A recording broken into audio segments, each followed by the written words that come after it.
that you'll be. I'd be there for you whenever you need me. But you've been holding back. Maybe you're just not ready. Baby, do you feel the same? Or do you feel the pressure? I promise I can take your pain and turn it into pleasure. As time goes by, my love grows stronger. Can you feel it the same way I do? As time goes by, I can't wait any longer. Just say that you'll be with me too. As time goes by, my love grows stronger. Can you feel it the same way I do? As time goes by, I can't wait any longer. Just say that you'll be with me too.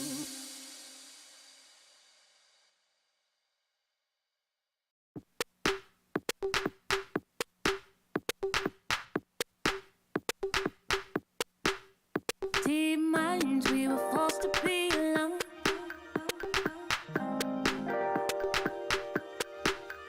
Unknowns and nowhere is the same. And even when it seems like there's no way out, we'll grow a little closer. Through water, we flow. All of us together, we're good, we flow. Nothing is the same, but I won't hold back. I won't hold back. I won't hold back. 'Cause we're better together. Better as one. Better together. Better as one. Better together. Better as one. Better together. Better as one.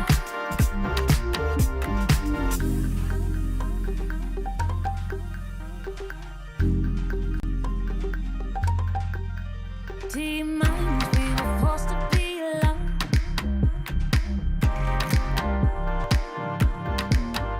Unknowns and nowhere is the same.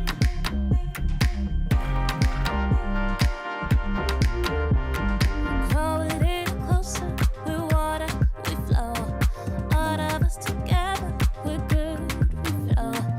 Nothing is the same, but I won't hold back.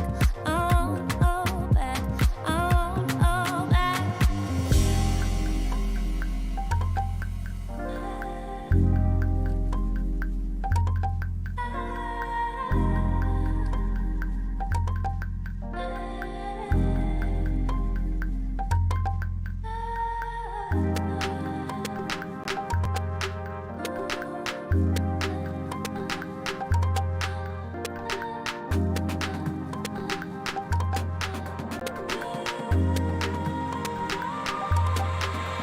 Cause we're better together.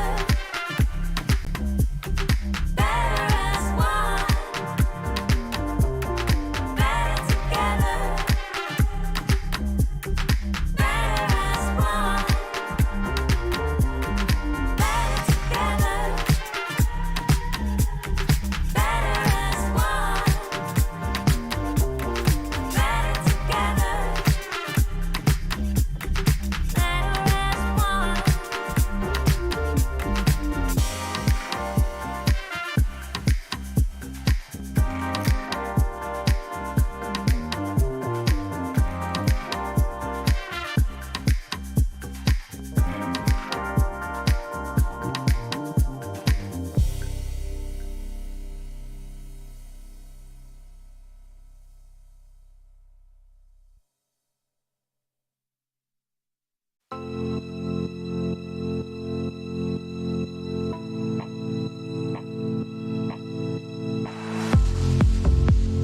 How can I save you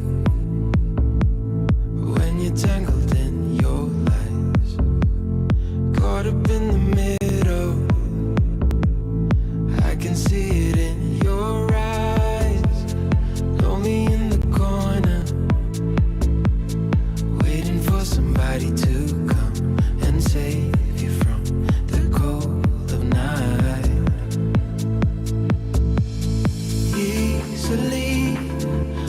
been falling in disbelief.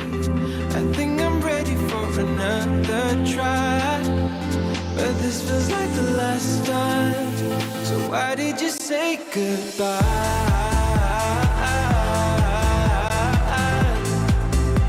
It's better to say goodbye.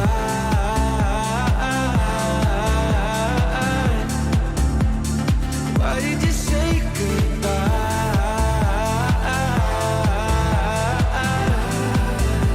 It's better to say goodbye.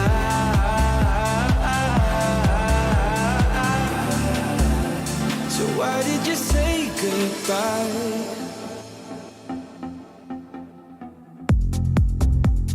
Quiet like the ocean, with the rumble running deep.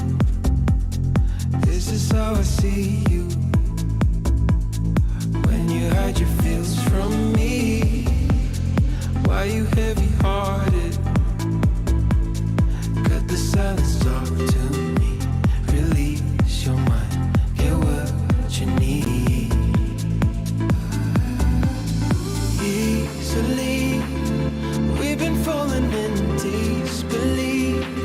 I think I'm ready for another try, but this feels like the last time. So why did you say goodbye?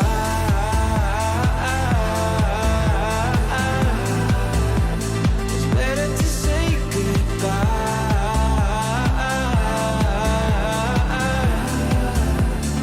Why did you say goodbye?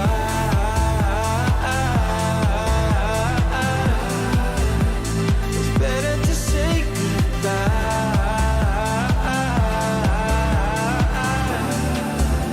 So why did you say goodbye?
take your pain and turn it into pleasure.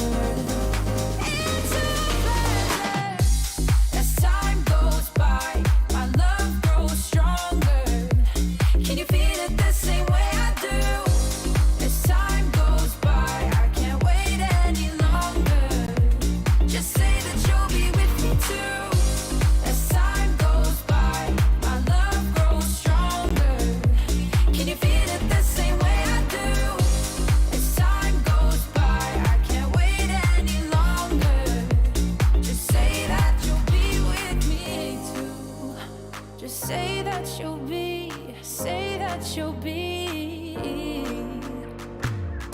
I'd be there for you whenever you need me.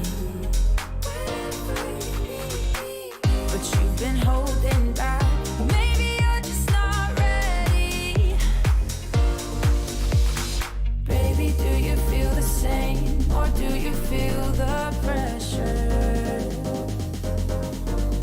I promise I can take your pain and turn it into pleasure. Into pleasure. As time goes by, my love grows stronger. Can you feel it the same way I do? As time goes by, I can't wait any longer.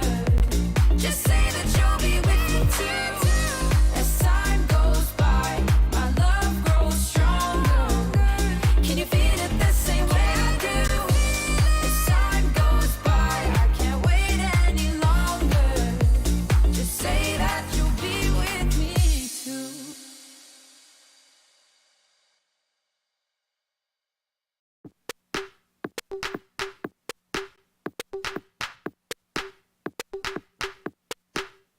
Deep minds, we were forced to be alone.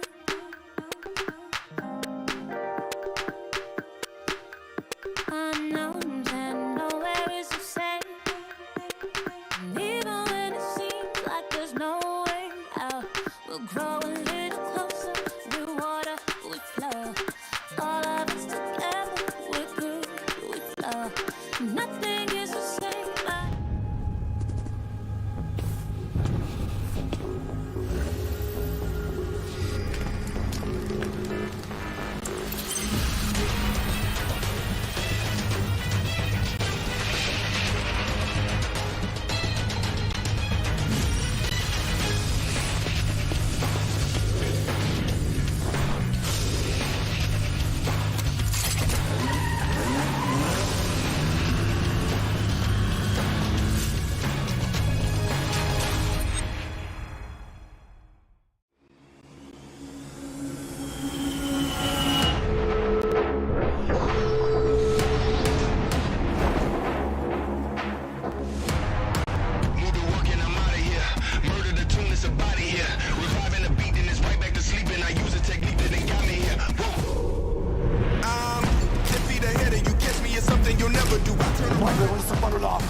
ممكن يفعل اللاعب الاخير امام اللاعبين كثار يعملها مؤمن ولا ما يعملهاش هي اليمين ولا مين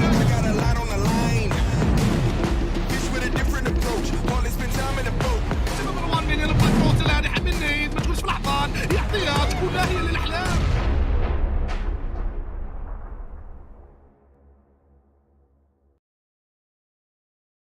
Hello, everyone, and welcome back. We're getting ready to start with day number 3 of the final week of league play right here in the PUBG Mobile Pro League Africa Fall 2022 season. And we're back, of course, with all the action the Africa region has to offer.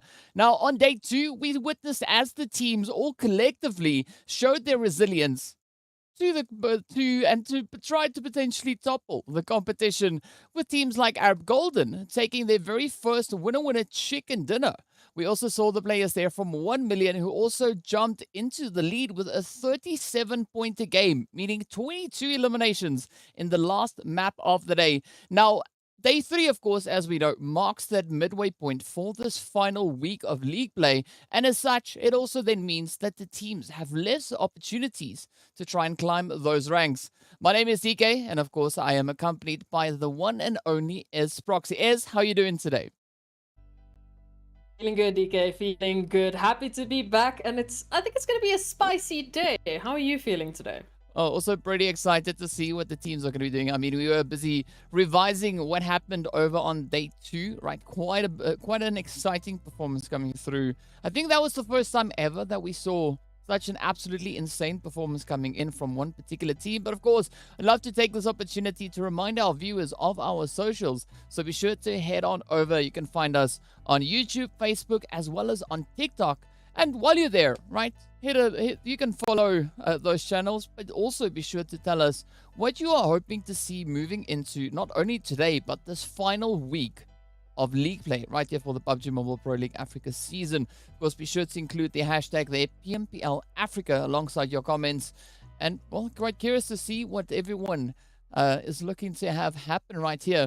But of course, now speaking about things that we would to like have happen, right? One thing that has happened is the change in format we've seen, right? We know that we've done away with those super weekends entirely, and instead we've moved in to a little bit of a different approach, right? We've gone from where we had the 2 days of league play, the 3 days of super weekend. We now have 5 days straight of gameplay where all 20 teams participate, and at the end of the day, we move through to see which top 12 teams will be playing that extra additional game over on Livik, and that of course happens on Sunday, or the very last day of the play week, after which there's going to be those bonus points that get distributed. And this week is going to be an extra spicy one, right? End of the week will be the points for this week's overall standings, but also looking at the collective rank that the teams were able to secure through all 3 phases. So there's going to be a double dose of those bonus points coming through. After which, based on the points in total, not the bonus points, just the points, the top 16 teams are going to be moving into the finals, but they'll be bringing along those bonus points that they've been able to secure already playing. And of course, speaking about which, right, our final few days, let's take a look and see how many more we still have to go.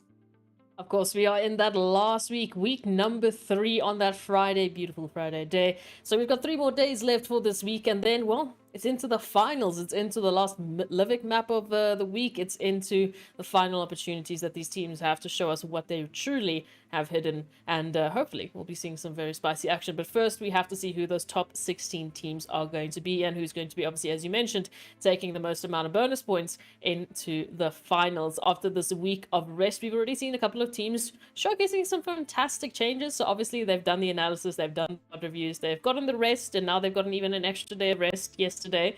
So hopefully today is going to be an extremely interesting day to witness how the teams are prepped and ready for today.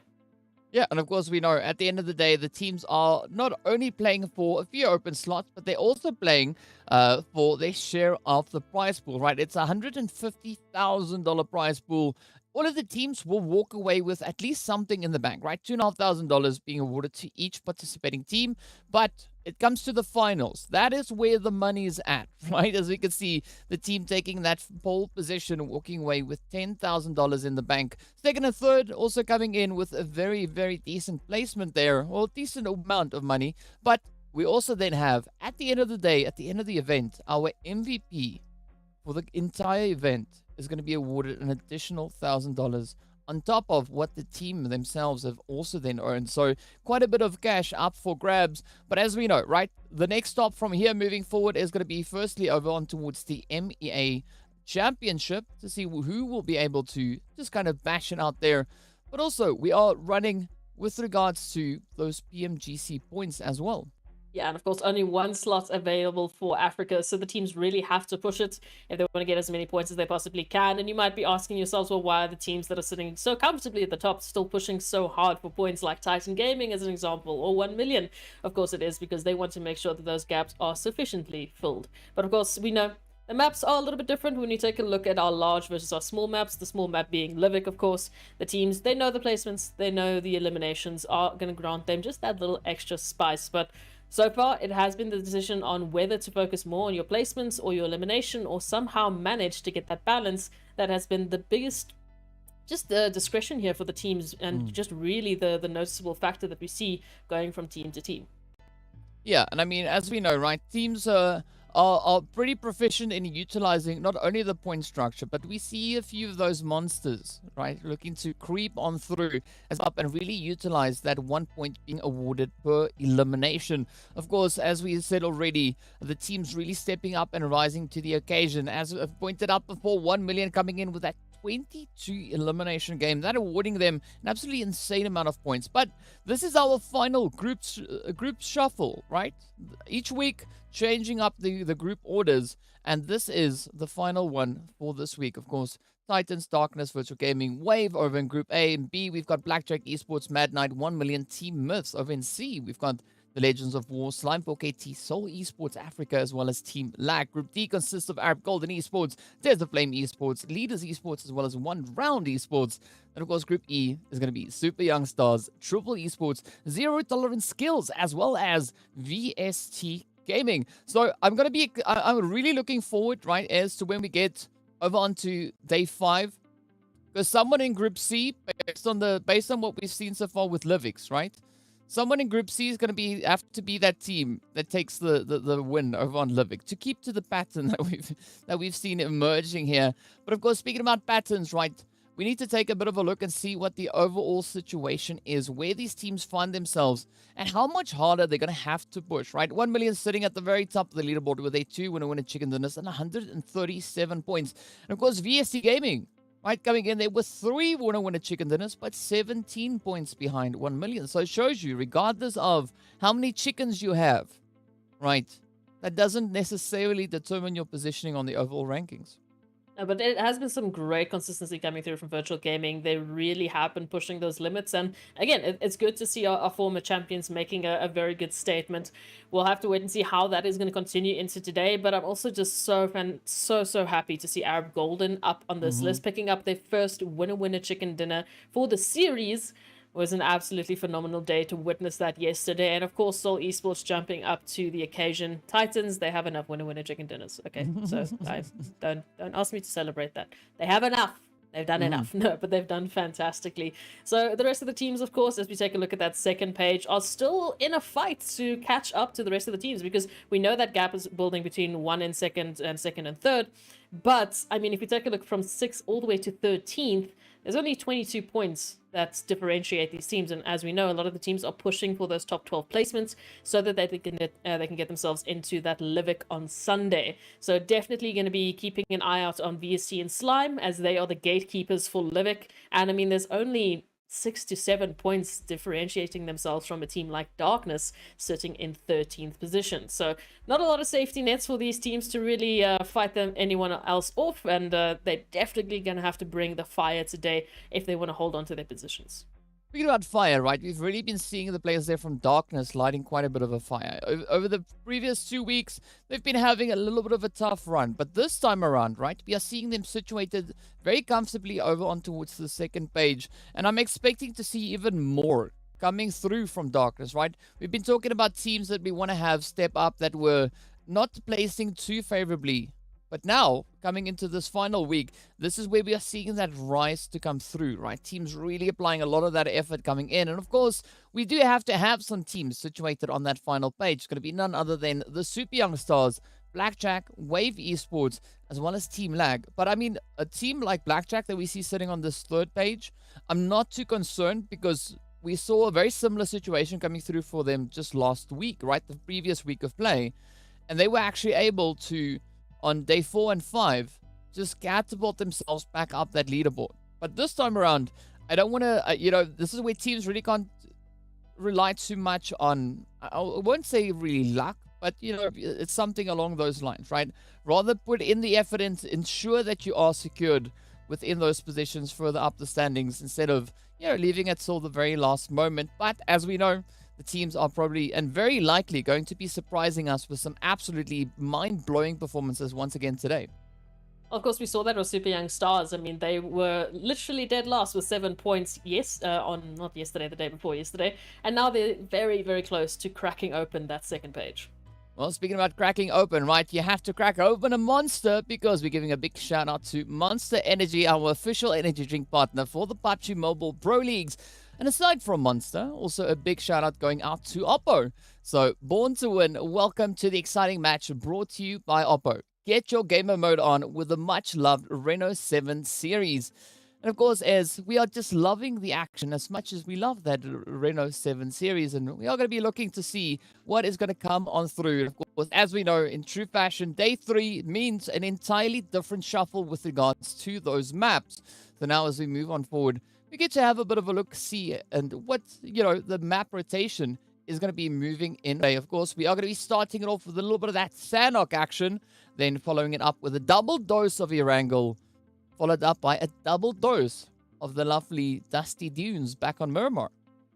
Yeah, so a very balanced day of play. The team's really not having I would say a very specific map that they're going to be focusing on, like we had with Miramar on Wednesday. But of course, we know Erangel heavy days are going to be coming back tomorrow. And then Sunday, we've got, again, a very, very good balance in terms of the large and small maps. But what we do generally see, at least what we have been seeing on these map rotations in the last 2 weeks, is that they tend to be very aggressive and active days, because obviously we start with that crazy warm-up on Sanhok, that close quarter combats. They move into the double Erangel, and seen so much greenery that I guess they're just super excited. Maybe they had a monster energy just because there's so much green around them. So that they move into Miramar and bam, that energy doesn't really stop. But this week, however, has been very different. We've seen teams really slow it down, bringing back that pace that we are used to in normal plays. And it's almost as if they've acclimated to the pressure that's being applied to every single day of play. So now they're like, okay, great. We know what we need to do. It is the last week. We either need to stay in these points or we can still push it a little bit, but in the way that we are used to. Yeah, and I mean, just to build on the point that we said, like the teams looking to, it looks like they are getting acclimated to the pressure, right? There is an absolutely insane amount of pressure riding on these teams, right? Because as we've established, not only are they playing for bonus points for this week, they're playing for the collective bonus points, moving through into the finals, after which there's an opportunity to get into the MEA championships. But then there's also still the PMGC to keep mind of, right? Because we know last season's points tally up with this season's points, and that collectively then determines which team from our region, from the Africa region, could then be provided with that seat moving through in towards the PMGC. And that is where things move to the next level. But before we get too far into levels, of course, we are going to be now starting to prep ourselves to move over into a little bit of that Sanhok action to see what teams have in store for us as they get ready to start duking it out over in the beautiful jungles. But we've seen a few Sanhoks, right? What are your expectations? What are you looking to see? And who are you hoping will start stepping it up over in Sanhok? So, because we're going to Sanhok, only thing I'm thinking about is a DBS. The only thing I'm thinking about is a DBS. So, I'm looking at YC, Flick, Mowing from their respective teams.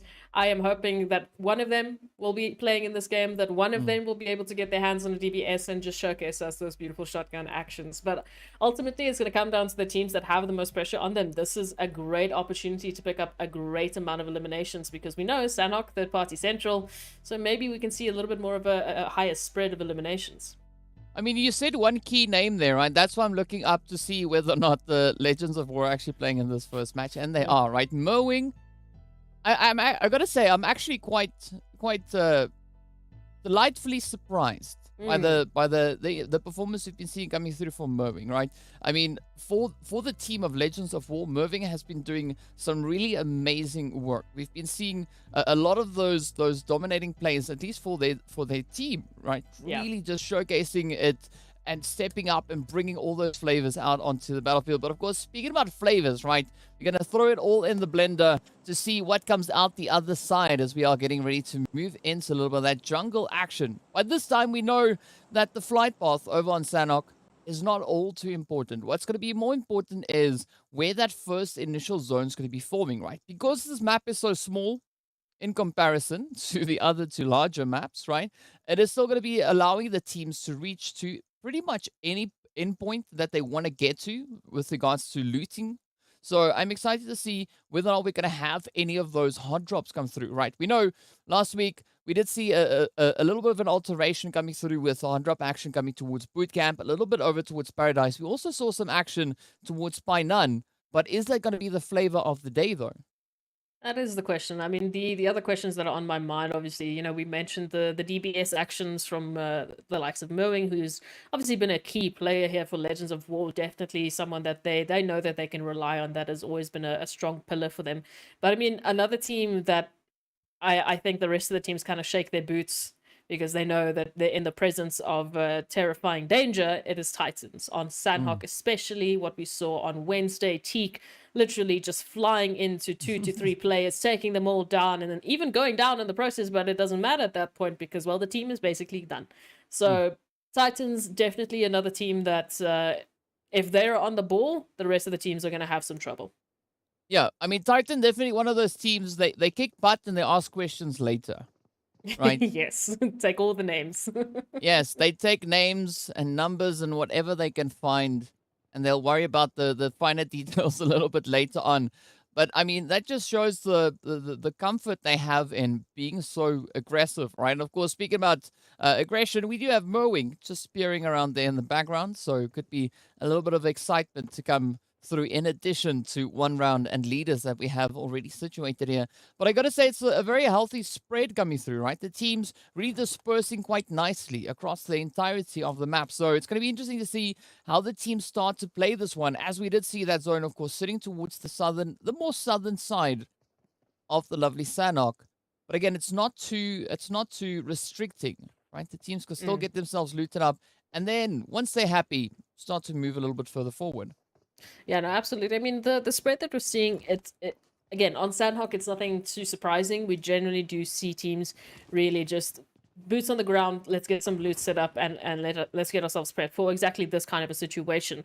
Now, of course, this little bit of a hot drop here towards boot camp is going to mean that, well, in particular, one round and leaders esports need to sort of step up the game if they want to have an opportunity of moving forward. And we know for one round, this is their their opportunity at redemption, because the last time they were in exactly the same position on Sanhok, they got themselves sandwiched. Well, they didn't get themselves sandwiched. It's just how RNG rolls. So they're looking to hopefully, if they want to learn from their mistakes, they need to close this engagement quickly. We know that is the main key on Sanhok. You do not want to allow other teams to get the jump on you. Yeah, you got to be quite vigilant and make sure that you can keep up all of those defensive angles. And I mean, also you got to try and deal with whatever that random number generates for you, right? Because as we've seen, the zone being quite unpredictable, unless of course your name's Myth and you're on Miramar, then it's a different situation, right? No, then But you've got Sanhok- the map. Sanhok is so challenging to get a little bit more of a concise prediction as to where that zone is going to be moving towards. But for the time being, we are going to be looking at a little bit of a stalemate jumpity jump, as we can see PRC and the rest of the players situated right here in towards bootcamp, all now just trying to see if they can line up a few angles, right? Meanwhile, we do have a bit of a development over in towards Kampong as well, right? It's going to be Blackjack and Lag that could start facing off pretty soon. It does seem like Lag is trying to mount a bit of a push here, but also now back into the action right in towards bootcamp. It's going to be leaders wasted, looking up a few nades. Can hear a few unwelcome footsteps up ahead, but still trying to find that more opportune angle to play from. Caribou obviously peeked outside of a window and got a bit of a shave going through, so hopefully they have a nice fade now, moving on into the rest of this match. But for one round, of course, they are looking for just a tad more, but Morteza taking a beautiful flanking opportunity here. It will have to depend on what Moa is actually holding on, because if they are not vigilant, they might get surprised in with Morteza, and then all of a sudden one round find themselves once again in a bit of a pincer maneuver here that leaders will obviously be looking to capitalize. And again, for both of these teams, it is quite vital that they get this done sooner rather than later, because we know virtual gaming, they're already sussing things out. We had Legends of War also just getting close but not quite yet investing in anything. But because of this bootcamp position, because of that zone, they hold the second most northern position in the zone. So I mean, the teams all rotating from the north. Well, you can guess estimate which path they're going to be taking. So hopefully we find an answer to this sooner rather than later. I mean, we could guesstimate, but as we've seen, these teams really keeping everyone on their toes, not only the opposing teams, but also us, the commentators. And now, of course, we see a beautiful molly getting sent out there by Morteza. Finds a little bit of damage on towards Moha as the action starts to heat on up. But Chico, Eflex, Knight, not going to be flinching just yet. Instead, they are going to be keeping a very steady angle, waiting to see if leaders could maybe present a bit of an opportunity. This is exactly what I was talking about. Morteza just finding that flanking position. So now one round has been taken out. They obviously have to split their focus here into this location, trying to just find all the angles. Morteza also needs to be careful about what cover they're going to be making use of, because there is so many angles that one round are currently holding with this compound. I'm liking the aggression being shown here by Knight. Not even going to worry about that door that flings open as they move on forward. Instead, they just run out and start spraying towards Morteza. Unfortunately, as we saw, Morteza managing to duck in behind that hard cover, so evading quite a bit of that carnage that could have ensued. But now, it is going to be up to Eflex, Knight, and the rest of the team, right, to see whether or not they can find a bit of a play here. Chico also quite active, moving around, trying to get themselves situated in these more opportune angles. But again, right, leaders making it very difficult for one round to find a clear line of sight. And again, leaders have been a team that we've already seen showcasing quite a lot of developments from this last week, because they generally have been the main focus on eliminations. The main point for them for getting points has just been elimination after elimination. But recently, I mean, they're sitting on 35 placement points, 31 eliminations. So they brought that balance back, and it's been so good for them. So now the question is, how long do they want to sit and invest into this engagement? Obviously, they still hold advantage, not only in terms of the number, but currently in terms of position, with the two flanks that they're running with this 2-2 setup. Morteza and Carryboy now being the two, well, the two distractions for one round at this point in time. And Knight is just showing off these throwing skills. Yeah, but I mean, speaking about distractions, right, we also have to pay attention to the zone. And that has taken a bit of a swing down towards that more southern edge. Both these teams now being well away from that area. And of course, it is going to be Wave and Desert Flame to continue with the action, as we see Morteza find a bit of that molly action as well. But here we go, Zakaria getting traded on down as Flacco comes in with that M249. But making the noise in such a congested position is going to be putting in quite a bit of unwanted attention, as we have the players from Seoul Esports also lurking not too far away over towards that western side. And of course, Legends of War keeping their ears absolutely perched, as we can see Merwing now starting to move up as well. I mean, what would you expect more from Merwing, right? Just being such a fantastic scout. Flacco now going down. So this is the Flame really trying to hold in with as much as they possibly can. But again, one compound, one nade could see Desert Flame in a real tough pickle here. But as you can see, D3S moving on in, trying to get the confirmation, and is actually going to receive quite a bit of damage. Ooh, but it's not the end of the road just yet, right? The rest of the Wave team going to come pushing forward as well now, looking to just pick up a few of the pieces along the way. But looking at the angles we have here, right? There's a Flame looking quite confident in their current setup there. It is going to be that knock both sides, though. Flacco just getting raised on through is now 6. The last one left for Desert Flame to rejoin the fight. But Ivar and Zakaria, they're not going to be backing off. Trying to instead cover the ground to catch up to their teammates. It's going to be Rhino to get knocked, well, still being down on the opposite end. But look at that, though. Ivar getting traded on down. Oh, now Zakaria needs to bring everything to the table here. Oh, just barely gets into the window. Holding now the last line of defense here for Wave Esports, but DWAS does not look like they want to back down anytime soon. A quick reload will mean that they are shortly going to be ready to take this push. As long as Desert Flame can make use of their numbers, push together, 2-2 split, and take this finish, they could be seeing Wave Esports sent back into the lobby. And then at least that gets them closer to that placement point territory, where we will have the first 13 teams looking for the placement so far. Next up, the team will be going down in 15th. So Wave Esports and Zakaria in particular might just have to focus on just getting out. Yeah, they definitely have to focus on it, making some form of a play. But the longer they wait, the more the pressure will become. And oh, it is going to be Zakaria trying to keep it up with that DBS. But unfortunately, Desert Flame just dipping, diving, and dodging the sprays as they come on through. But this is going to open up even more opportunities, as we can see. Soul, Legends of War, also in pretty close proximity. We've got Darkness also creeping through by none. But again, we still see a few teams having to cover the positions, those rotations, all the way from out in the blue zone. But I'm liking the pressure that is being applied here by Seoul Esports, right? Starting to move on forward. We did see that absolutely phenomenal performance from them just on Wednesday. But will they be able to replicate those efforts once again? That is going to be the question on everyone's mind. We do see 1 million just slowly making their approach. Again, we always say that it's not a surprise to see 1 million just straggling off into the blue, especially on the early phases in Sanhok. They have their strategy and they keep to it. What is interesting for me now is the spread coming through here from Lag Esports. It's a 2-1-1 split, and at least they have some sort of scouting ability in towards the zone. One member at least holding some great opportunity and great information. But looking at this now, Darkness and Soul Esports, so lovely and close to one another. But hey, let's throw in a little bit of Legends of War action as well. Yeah, I mean, you can throw in quite a few different ingredients into the mix here, but it's going to be Lashin and the rest of the rest of the team rather just holding some steady angles. It is, of course, Soul Omar to find that angle right on towards them. But again, that bridge is going to either prove a bit of a saving grace or it could be quite a troubling position to get rotated from, right? The angle's now getting drawn, and that is going to be Omar trying to just dodge the bullets. Unfortunately for Omar, the shots connect on in, and it is a knock. White's now still going to be holding on that bridge, but look at Titans also now starting to move up quite aggressively on towards the place here from Lag. It is 1-9 now left to defend the position alongside Fantasy, while the rest of the team instead looks to get themselves situated a little bit more securely in towards that zone.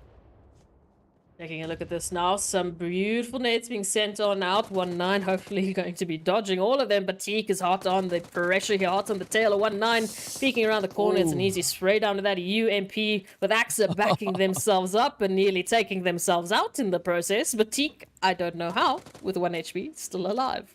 I mean, it's Teak after all, right? So Teak not going to be too phased. I mean, it's just nade damage. It's like, nah, it's okay. Who cares? Yeah. You know what? We can have even more of that a little bit later on. But with that, it is, of course, the place here from Lag now reduced down to only 2. It is none other than Cacao and A9Q. Now looking to bring in that sustainability. But, yeah, A9Q running straight into another DBS off in the distance as we see Phonics and MG now starting to move up. Oh, Phoenix now, well, Phonics at least, going to be joining the rest of their teammates, taking that rotation out of this area. So Flick, in the meanwhile, trying to just apply so much pressure, alongside Arab Golden even. So Blackjack, unfortunately, everyone just looking to add on to the pressure. In the meanwhile, ooh, Titans, DK, finding 1 million. That is some spicy action in the elimination feed. We'll see how that's going to pan out. The rest of the teams, of course, just trying and fighting for a way into the zone. Yeah, definitely quite a lot of fighting yet to come. 1 million taking a little bit of a wide rotation. We saw them in the feed, as you pointed out, you know, finding those angles on it towards Titan Gaming. But now it could be Virtual Gaming to find a little bit of a response over on towards 1 million. Up comes Lazy Boy now rushing on forward. Alpha Luigi and Zeus keeping a very close eye on them. Finds quite a bit of damage, but not sufficiently so to secure that knock. Lazy Boy now even opting into the drink, trying to swim towards that more cave position. But again, as we can see, Blackjack also holding very steady ground, not too far away from where Virtual Gaming currently are situated. As we move now over on towards that western side, it's going to be Slime 4KT, Team Myth, with a little bit of a side order of Mad Knight held up towards the area here. But again, right, leaders going to be looking to find a little bit of a safer rotation to get themselves resituated in towards the zone, but center zone being entirely open. Oh, I'm just staring at Cave right now. We've got 1 million Virtual Gaming Titans. I mean, even Blackjack is pretty close in proximity to get involved if they need to. And now Senke being the last member here of 1 million, who we know is generally the, member to stay back in the blue zone if things don't go their way. But over here towards Cave, it is absolutely possibly jam-packed with action as Titans now down and trying to get Teak back into the action, have to make quite an interesting rotation. We do see Darkness now finally finding Legends of War, and all the way from the outskirts we got AXA just applying some revenge on towards Virtual Gaming for taking out their teammates. Yeah, I mean, AXA definitely swinging that axe all the way on through. It's like, you might get the knock on my teammates, but you shall not pass. And with that, it is a pretty tough position now for Virtual Gaming to get a bit of a rebound from, right? Moving back over towards the north, it is going to be Darkness, Soul, and Legends of War still holding a very steady angle, right? Neither of these teams really moving up too aggressively, but I'm loving the rotational play coming through here from Darkness as we see Iron now just hitting it in up on towards Mowing. Boy also pretty low on that health bar. Oh, Flick quickly trying to dash on forward, gets spotted out in the window. And some great laser action coming in. I'm slightly disappointed you didn't say AXA was going to try and ask them a question, I feel like that was a DK Maybe pun that later. was waiting No, for. you're just getting ahead of my puns. That's all. It makes sense. But disappointed, but I'm going to wait for it. I'm going to wait for it. You need to somehow include that in today's casts. Thank you. All right, taking a look at this now. Legends of War holding on, mowing now going down, unfortunately, because Iron just absolutely pinpoint accurate. And even the confirmation. So the pillar for Legends of War will be going down, but still such an amazing set of members to still hopefully try and compete. I just do not know at this point in time, DK, how they can get themselves out of here. Hopefully there's some smokes that they can pop, but it's still going to be a tough run into the zone. Yeah, I mean, a smoke road could maybe work, but it's going to be quite a challenging one indeed, as, they do have a slightly elevated angle, so it's not going to be the easiest one to really vault out those windows. But of course, speaking about vaulting out the windows, it is going to be Ghost now just peering out the window towards Morteza, as they are trying to make a quick dash back into the safety of the zone. Tornado about to get touched by the blue as it comes on forward. But Morteza somehow managing to escape the entirety of the Darkness team. There we go. All right, Tornado patching that one up quite quickly. Yeah, quite quickly indeed. And I'm loving this from Darkness. I mean, they're keeping up a really good pacing here. Hopefully they will be able to continue that. We do see leaders, of course, now out in just on the outskirts of that zone. Morteza currently knocked and bleeding out. So hopefully the rest of the team will be able to go for a quick res. It will be difficult, of course. We know Darkness very close, especially Tornado, literally just keeping a close angle here. Out in the blue, but still a quick dash. Could find themselves straight in the line of sight to take Morteza out while he tries to just, well, crawl to his teammates. Well, maybe that is all that is required, right? We'll have to keep a very close eye to see where they'll be going towards. But what we don't have to keep wondering too much about, right, is where that next zone's going to be moving. As you can see, it's centering up towards Weiss, smack dab center zone. But now a lot of pressure riding on the shoulders of Hemo, being all the way towards that northern territory. So there's going to be a serious case of hide and seek. We also see a little bit of that position on the bridge being played. But now Mad Knight taking aim over on towards Slimefork KT, as they also have to make their way in towards the zone. And still a very, very challenging position they find themselves in. Very challenging indeed. Taking a look at just what is happening here towards the western portion of the zone. I mean, we've got Mad Knight, Slimefork KT leaders, we've got Myth, we've got, well, at least the remainder of Titans, Blackjack, Esports, Arab Golden. I'm going to keep going, but literally the only person in zone right now is YC from Seoul Esports. All of these teams having to make a very interesting decision. Now Carryboy going down is going to be seeing leaders and Darkness trying to make a play for that zone, a dash into safety potentially, but Mad Knight just bringing in the lead. Yeah, bringing in the red, the lead. Yes, there we go. But of course, it is wasted in the red as they now try to move on up. It is going to be Blackjack to get sent back, and up we go. The push continues. Leaders starting to lose health. Those health bars definitely being quite troubling.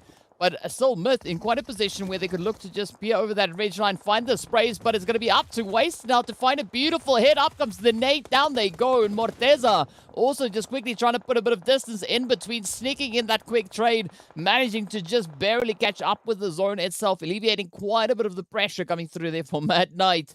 And now, let's see if Morteza will survive the rest of this match. Taking a look at this now, Myth and Ramsey in particular is just keeping their eyes crossed here, just keeping their eyes peeled, looking for any potential stragglers. But we do see that elimination feed just popping off. The HUD can't even keep up with the amount of teams that have just dropped like absolute flies. Arab Golden, of course, being the 10th team to drop. So we got one more update and then we should be up to date. Now looking at this, I do like the position that Desert Flame are holding. Yes, they are coming from that ridge line, but they do have a nice bit of an angle into zone. Other than that, again, it's Myth for me. Coming down from this ridge line, holding the higher portion of the zone. As soon as they do go into the zone, at least, they really have a good opportunity moving forward. Yeah, I'm right there with you with Myth, right? Such a beautiful position, great amount of elevation, and that is going to be quite the leverage point for them to try and utilize as they now look to get themselves situated back in towards the zone. Darkness going to be losing Iron. With that, they are down to only one remaining hopeful. It's going to be none other than Tornado. You see Kingman and Plaza also just riding out that Blue Storm. Same going for Zeus from Virtual Gaming. But the zone itself is where the action is at, right? We got Morteza super low, almost losing the entirety of their health. But I don't know what Morteza is going to try and do this one. Maybe going to try and duck into the blue. Not sure how they're able to survive. Well, there we have the answer. The answer is no, they will not survive that blue zone. But with that, we are then down to only 5 remaining teams, right?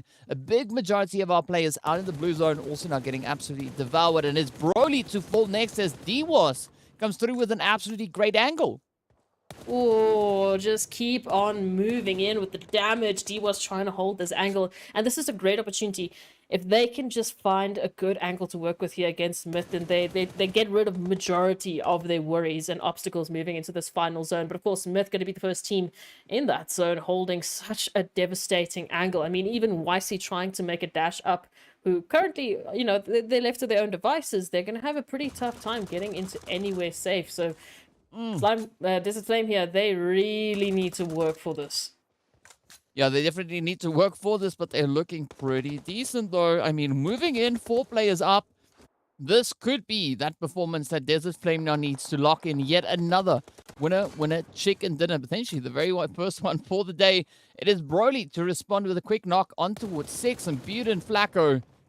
And D1's keeping a very steady angle. Not going to be pushing up just yet, but it is now the zone being in control of Myth as they now look to expand their empire, finding the spray downs. And Buden being the final hopeful now left for the Desert Flame team. Up comes the push there for Momin, looking to create a bit of chaos here. Is Weiss now also taking a quick dash, trying to get themselves resituated. But of course, the volleys, the flames, everything comes in.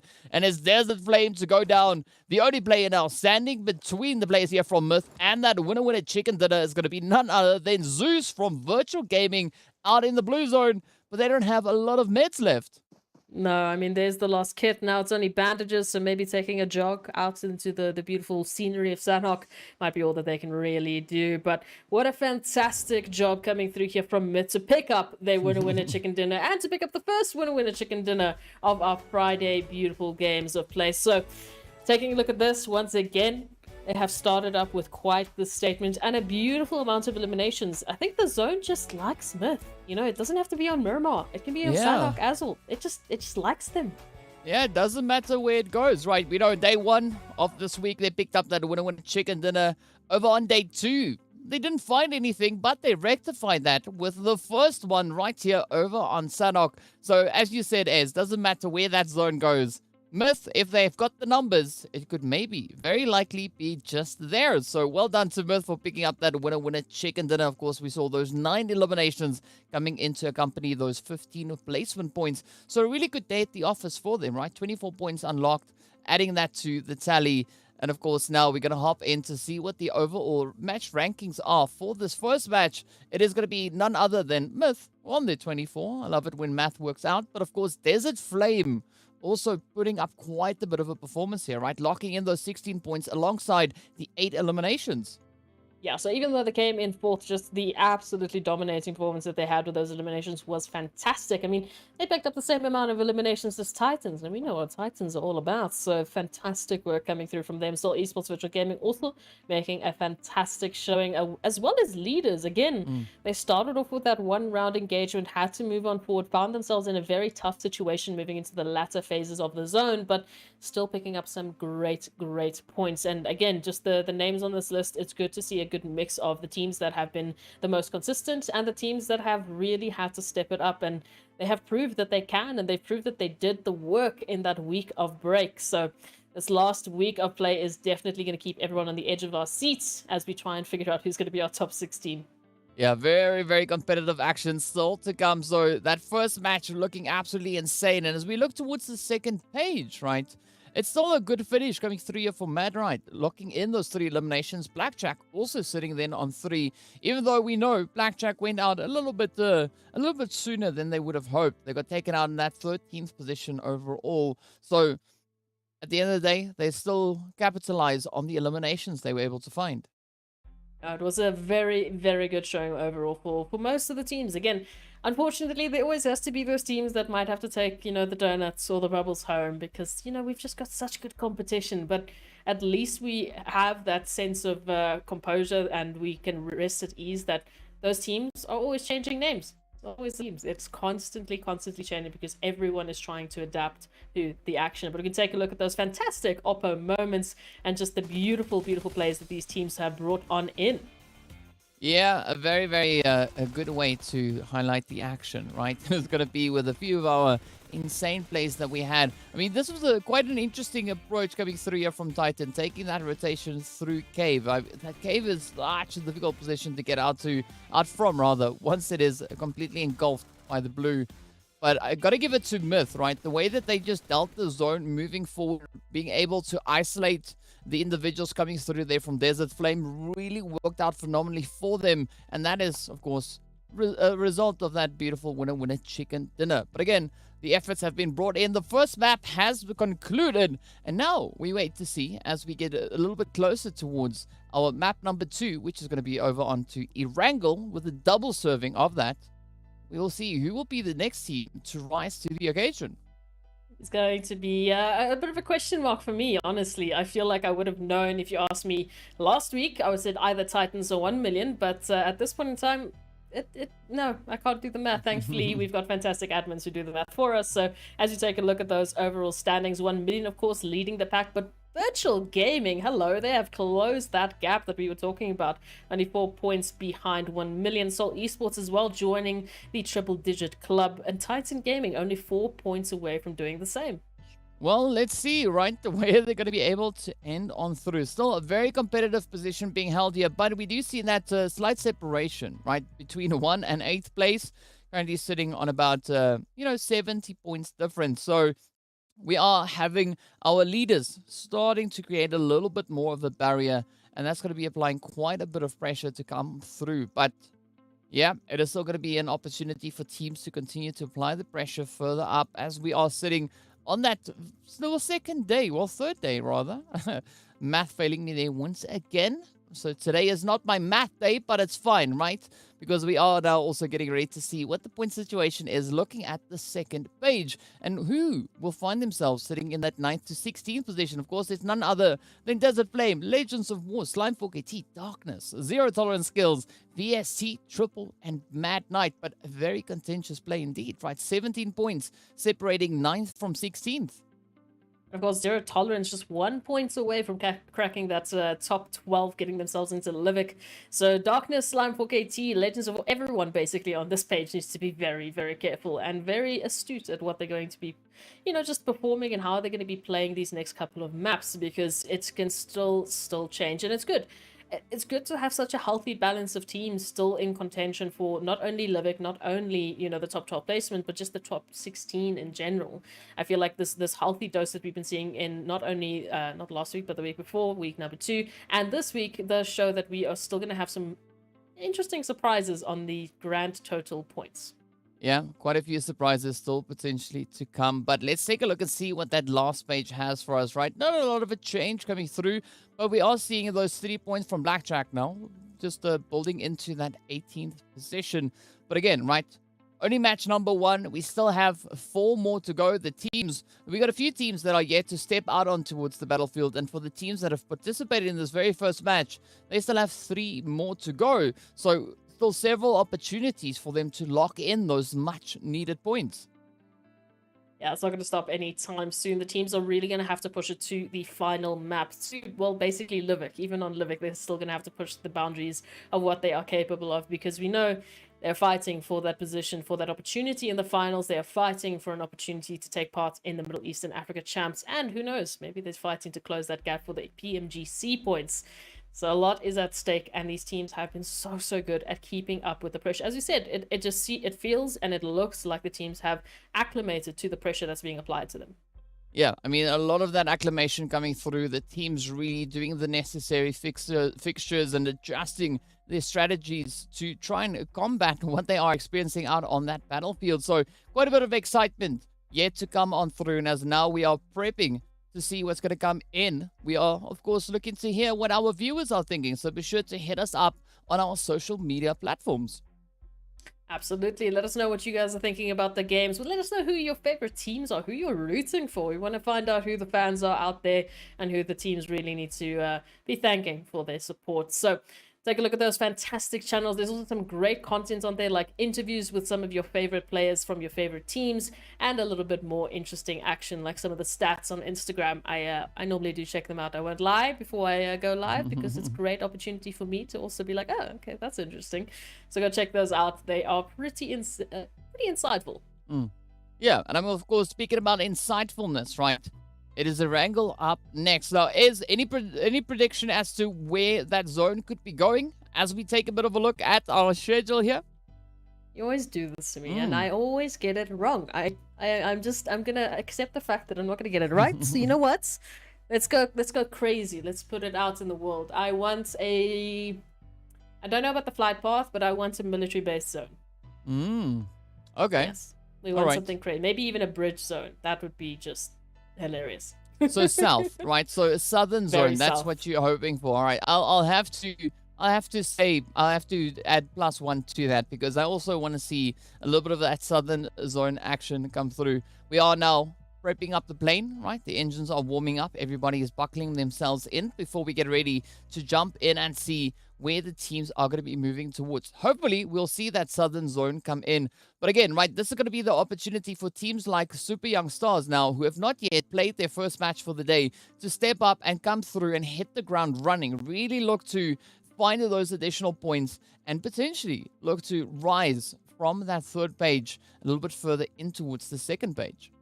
Yeah, they showed a very good jump at trying to do so yesterday, as you mentioned, going all the way from 7 points, I believe, to 32 points. So they really, really pushed hard yesterday, but that it has to continue going into today. Again, when we checked them at the beginning of the week, they were on 15th on the overall, but they still have a lot more to show us. But we don't have to talk too much more. We don't have to see our faces for too much longer as we head into our first Erangel of the day, DK. But it is going to be an interesting one, because we're actually coming through from that Sanhok military base island. So I feel like there could still be things at play. I don't want to say exactly what they are, because now that the map is live, it can hear me. Therefore, if I say what I want, I'm not going to get what I want. Yeah, I mean, we don't want anything towards that southern edge, right? No, We'll we be very don't like the happy south. with anything north, east, or west. Let's see how this one turns out. But yes, a very, very centralized flight path coming through. The teams definitely going to be quite satisfied with the reach that they will be getting from a path like this. So I'm not expecting too crazy a rotation to come through as the teams are getting ready for a bit of that push, right? It is going to be up to where that zone will be forming. And as we've said, we want the southern one, or we don't want the southern one, rather. So there's going to be a lot of opportunities all across the board for these teams to get themselves situated, looted up, and then dialing in that aggression. You can't say those things. What It's aggression? listening. Yeah, sure. I won't say it again. It's always listening. But yeah, it's going to be definitely interesting. Still going to be keeping my eye out on Super Young Stars. I do feel that they've started to bring in those great change. Sorry, I got too excited. I do feel like they're going to be bringing in some great changes, and they have so far. I hope that it's going to be paying dividends for them today, because as you mentioned, all of the teams still need to be pushing. They're not safe. They're not safely confirmed in the top 16. So I obviously haven't been checking the overall standings, the grand total as DK calls it, because I want to be surprised, just as the rest of the viewers. So yeah, hopefully they are very, very close to being in those top 16s. Yeah, sure. Let's go with that, right? We'll just say yes for the time being. But what we are seeing, though, is going to be Mad Knight and the players there from Legends of War dropping into very close proximity over towards that kind of quarry fairy pier position. Also then sharing that with a little bit of VST as well. But again, right, Seoul having a very comfortable drop all the way on towards that Sosnovka military island. And for the time being, they are pretty much uncontested. But Merwing, being the aggressor that they are going to be looking to find a bit of an opportunity here. Only has a pistol in hand, but that has never stopped anybody. Maybe just a little bit of a reposition coming through here from Mowing could open up a bit of that early game action. Mowing, what happened here? what was the plan here? But yeah, we'll see. Hopefully they'll be able to get themselves out of it before the beast comes rolling on in with a vehicle or two. I don't think Mad Knight necessarily know about Mowing, at least not this side of Mad Knight, so they will be able to get themselves out of the situation. But of course, Seoul Esports finding themselves all by their lonesome. no neighbors to work with on the military base island. So yeah, they'll just be relaxing for the time being, getting themselves nicely looted, running that 2-2 splits and all mowing. Good luck. Good luck. I don't know what the plan is here. Yeah, not quite sure what is going to happen on that front, but it does seem like Mad Knight are focusing their efforts a little bit more towards that western side, right? Looking to get a little bit of that more spaced out looting stage kind of sorted out for the time being. But of course, again, right, as we look across the rest of the map, the teams are quite comfortable, right? There's not a lot of aggressive pushing coming through, so you can see that focus being at play here, right? The teams, they know what's at stake. Everybody just looking to get themselves sorted out before considering any major plays. But Lag, they are moving further and further in towards that more centralized territory. And of course, out on the outskirts, it is going to be the players here from 1 million dropping in the usual kind of position up in towards Georgia Pool and the surrounding area, looking to get themselves, set up once again before starting to bring in that rotation. Of course, Triple Esports not too far off. They're closer to that hospital area, so it'll be interesting how they're going to be moving in and along with this virtual gaming up towards Saverny. Not too crazy, not too much craziness happening here. We do see Legends of War and at least Merming managing to regroup with the rest of their team, while Wiskola, as the scout from at night, has immediately taken a bit of a jump out of that situation. So all is well for the time being with the majority of the players that we have standing here. Of course, VST running with 3, so that's why you're seeing the remaining 63 players. What I do like at the moment, in terms of the positioning that we're finding, I feel like Lag have a pretty interesting opportunity running there towards that ridgeline, as well as, of course, Titans holding the bridge exit, depending on where that zone is going to be shifting in the next phase. They do, both of them, they just hold such a beautiful opportunity within that central band of the zone. Yeah, and we'll need to see what that central band really has in store for them, right? Myth also relatively included in that center band section. Yeah. I mean, you could also maybe put darkness in the mix there as well. But I'm liking the approach also being taken there by VST, right? They've got one player towards the bridge, one player over in towards Ferry Pier, and then the other one over towards Sixes. It's a boot, of course, is the one I'm referring to on that point. But again, a nice bit of a spread, a lot of information that can be gathered from having that separation, at least in this stage of the game. But as we see now, the teams are able to kind of close that up once they get into those later stages, not really playing such a split out position. And I think that's kind of where the emphasis needs to lie, right? Teams continuing to kind of keep that condensation happening. No, absolutely, because as we know, moving into the next phases, you're going to have so many of the teams, rotating on in. So if you don't have, that tight-knit opportunity, or, just an opportunity for backup, you are going to be finding yourself in a pretty awkward situation. We can see now, of course, it's a Buda and Atleno getting into the vehicles and making the rotation closer towards Hansley because, well, Letters of War, they're making a little bit of a jump right through their territory, as a lot of the teams are trying to center up and get themselves into a better position for that possible next phase. Still, only saw Esports there towards the military base island, because we still need to wait and see how that zone is going to be working with us or working against us. Because, I don't want to say what I want, but you know what I want. Yeah. We want action, right? That is 100% what we Yes. want. Yes. So, yeah, now we get to see what is going to be in store for us here. I'm curious to see whether or not we've got Flick in this match. Is Flick here? Yes, Flick is indeed here. So Flick and Mowing definitely being the two aggressors for the side of Legends of War. So I'm liking the fact that they are a little bit split up at this point in time. So I think that's going to provide them with some pretty decent coverage once the remaining teams start to roll on forward. And of course, Myth being one of those teams, already being relatively secured within that more centralized band. But again, they need to find a bit of a more opportune angle to try and acquire, as they do find themselves relatively close to TEAMLAG as well.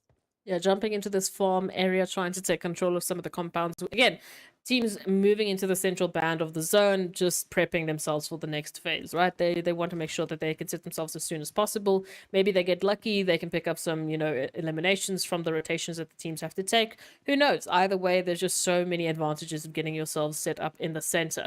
As you can see, Titans also included there, a little bit closer towards Milta. We've got Darkness, as you've mentioned. We've also moved a little closer there between Shelter and Milta at this point in time, just holding these fantastic angles. Wave, I mean, even 1 million now, all the way from Georgia Pool, is closer towards the center, just in between Legends of War and Triple Esports, who still have yet to at least find a way into the zone. But as we take a look at this, we know that, the importance is here for Super Young Stars. The importance is here for Darkness, Legends of War, the teams that have been, or Zero Tolerance even, the teams have that in the last couple of weeks, depending on how their performances have been going, are fighting for a position in the overall top 16 and in those finals. So that's pretty much where my focus is relying. I'm trying to see how these teams are going to really be able to turn the tables. I mean, a winner chicken dinner would be great, but it's just more about that balance of points. Yeah, you need to find that good balance. And speaking about balance, the zone balances itself out, right? We did see a beautiful vacancy towards that southern edge, but now with the zone moving back towards the northeastern side, it puts a lot of pressure, especially on that western edge. Of course, alleviating a lot of pressure towards the eastern side. But Super Young Stars, they can't relax too much because they could be expecting that several teams might be rotating towards that direction. Of course, the players from Seoul who we have situated down south are very likely going to be opting for that eastern bridge, but now it is going to be Lag and Myth to get into a bit of an altercation, with Lag already losing 2 of their players, and now it is up to Farok to hold up that front line, but down they fall. Now comes Moment, and it's going to be an easy clutch coming through as A9Q seals their fate. My goodness, okie dokie. So, well, yeah, Lag, just fantastic work. I mean, it was like Myth jumped into the blender there, unfortunately for them, but fantastic work from Team Lag to pick up some great eliminations. The first eliminations of our fantastic first Erangel of the day, so kudos to them for getting such a quick team wipe. My goodness, I'm still processing that. But of course, the worry that would be here for me, right, is depending on what Titans are going to be doing in terms of the rotation for the zone, we could be seeing Seoul Esports in a little bit of danger, because it is a well-known fact that Seoul Esports or Arab Golden would normally be towards the military base island, and Titans have found Seoul Esports before on this eastern bridge a few times. So I'm just wondering and hoping that Seoul Esports are going to find that perfect timing to make their jump. I mean, by now they've probably done it so many times that they kind of know the timing they need to be taking here with the respective teams. But we'll just have to keep an eye out to see if any other teams might be jumping into the action, looking for not necessarily a bridge camp, but just containing that position, holding that position, and then they get surprised with an opportunity. Yeah, I mean, there could be quite a few surprise opportunities that could present itself. And again, we are seeing that that extra bit of shelter being in play here, with the Super Young Stars now getting themselves just repositioned. Virtual Gaming also going to be keeping a nice little bit of a spread, but of course, quite a bit of a vantage point to be had towards that shelter territory. Blue Zone is, of course, also then on its way on through. And this is where we are waiting in suspense to see what that next zone is going to be doing. Is it going to take another aggressive shift, or will it turn on towards the shelter position once again? Questions that only, of course, PUBG can answer for us. Triple Esports now making a lovely little bit of a rotation, a little Sunday drive. Not really that it's Sunday. Okay, a Friday night drive doesn't really quite work the same either. But, quite a relaxing trip through this territory. And again, a lot of the teams, they're not jumping on the rotation action, right? We've got Atlanta, unfortunately, that is isolated from the rest of the team. As we know, VST, they don't have a lot of numbers to really invest in anything. But, wow, just the luck is that maybe Triple Esports might just be leaving them alone, hopefully. Well, hopefully, maybe, right? We'll have to see where this one goes, but it is going to be, Triple now looking to push in, and Atlanta jumping at the opportunity, finds a little bit of a how do you do on towards Chemo. But again, right, Triple Esports really nicely split out, but up comes the sprays, though, with the third-party angles. It's going to be Legends of War raiding down from the north, finding such a bit of devastation on towards Triple Esports. M7 now trying to figure out how best to get to their teammate. You can see VST also keeping the pressures pretty tight, and Atleno loving this, right? Starts to rotate, but drops then just to bring in an extra little bit of carnage. But also just like they started this with Triple Esports, that made them waste their time, and now finding themselves getting third party here by Legends of War, immediately jumps into the vehicle, throws in a couple of damage points here and there, but ultimately is like, okay, well, I've done what I needed to. I threw your plans into the rubbish a little bit, and now I'm gonna leave. Just causing chaos and taking a drive away. So thank you very much. Goodbye. Hopefully we'll have to wait and see if they, get away with it. I love that. It's so cheeky. Yeah, I mean, Vibe 7 definitely trying to close up that opportunity, but unfortunately, as we saw, the shots not really making the necessary connections. Meanwhile, 1 million starting to move themselves a little bit closer to that more centralized zone, but it's going to be Virtual Gaming still holding on to the compound, so looking to apply the pressure all over the place, right? We've got Titans on the approach, as we can see, down towards that more southern angle. But again, this is where situation's going to, the positioning rather, is going to be absolutely key for these teams. Yeah, it always is going to be the key for these teams, but especially in this zone in particular. As we know, that zone centering a little bit more up in towards, of course, Shelter, as we've mentioned, which is going to be a fantastic opportunity for the likes of Darkness, Super Young Stars, who obviously set themselves up sooner rather than later. Even Virtual Gaming here finding themselves some fantastic hard cover. Now, they set up. Now what they can do is they can just peek around the horizon, take a couple of shots, pick up some eliminations, and sit pretty waiting for that next shift. The rest of the teams, of course, are going to be having a bit of a tough time. We do see Wiscola currently knocked and out in the blue. I think Tyson is going to be trying to go for the res. We'll see if VST is going to be allowing that. And, of course, the rest of Mad Knight also making a longer rotation alongside Triple Esports into the western portion of the zone. So, again, just about how these teams are managing. We can see so many teams rotating right alongside each other because, well, there's just no space to do anything otherwise. Yeah, there's a lot of management that needs to come through as the teams are trying to find a little bit more of an opportune angle to move forward. Of course, VST going to try and get into the swing of things there, jumping at a few opportunities here and there. But Triple now making a break for it. As you can see, a little bit of a congestion as they move in towards the zone. Wave Esports being situated up on the beautiful elevated angles. Now Ivar coming through with a spray down. Rhino connects up and down goes 7. Reef, Vibe 7 also quickly just pulling up onto the Wizard Tower. See, are they going to now mount an aggressive push here? That that utility not really going where it was supposed to be going. But either which way, a quick little hasty retreat coming there from Ivar. Oh, Ivar, what are you going to be doing in this situation? M7MD and 7 Reef is down, and with VST pulling on in, this could be the opportunity Wave need. Now, unfortunately, you know, they've got split focus at this point in time. They have to focus on just surviving the onslaught from not only Wave, but VST joining in as well. And, of course, Wave Esports looking for a piece of the pie as well as Vibe 7 moves on in to find Ivar. But, oh, unfortunately, the angles are just too good. Yeah, Ivar really trying to defend that position as best they can, but that isolation not really paying them any dividend. Again, now it is going to be up to the players there from Lag. We see also just off in the distance who could be coming in with a bit of that third-party play towards VST. But Wave, D3S, keeping this position under lockdown. Going to be looking to find that final hit to lock in the fate for VST. Could this be on the books? Yes, indeed it is. The shots come through, and that is the end of the road. Absolutely glorious nade being deployed there by D3S. Oh, just keep it on coming. We love to see this.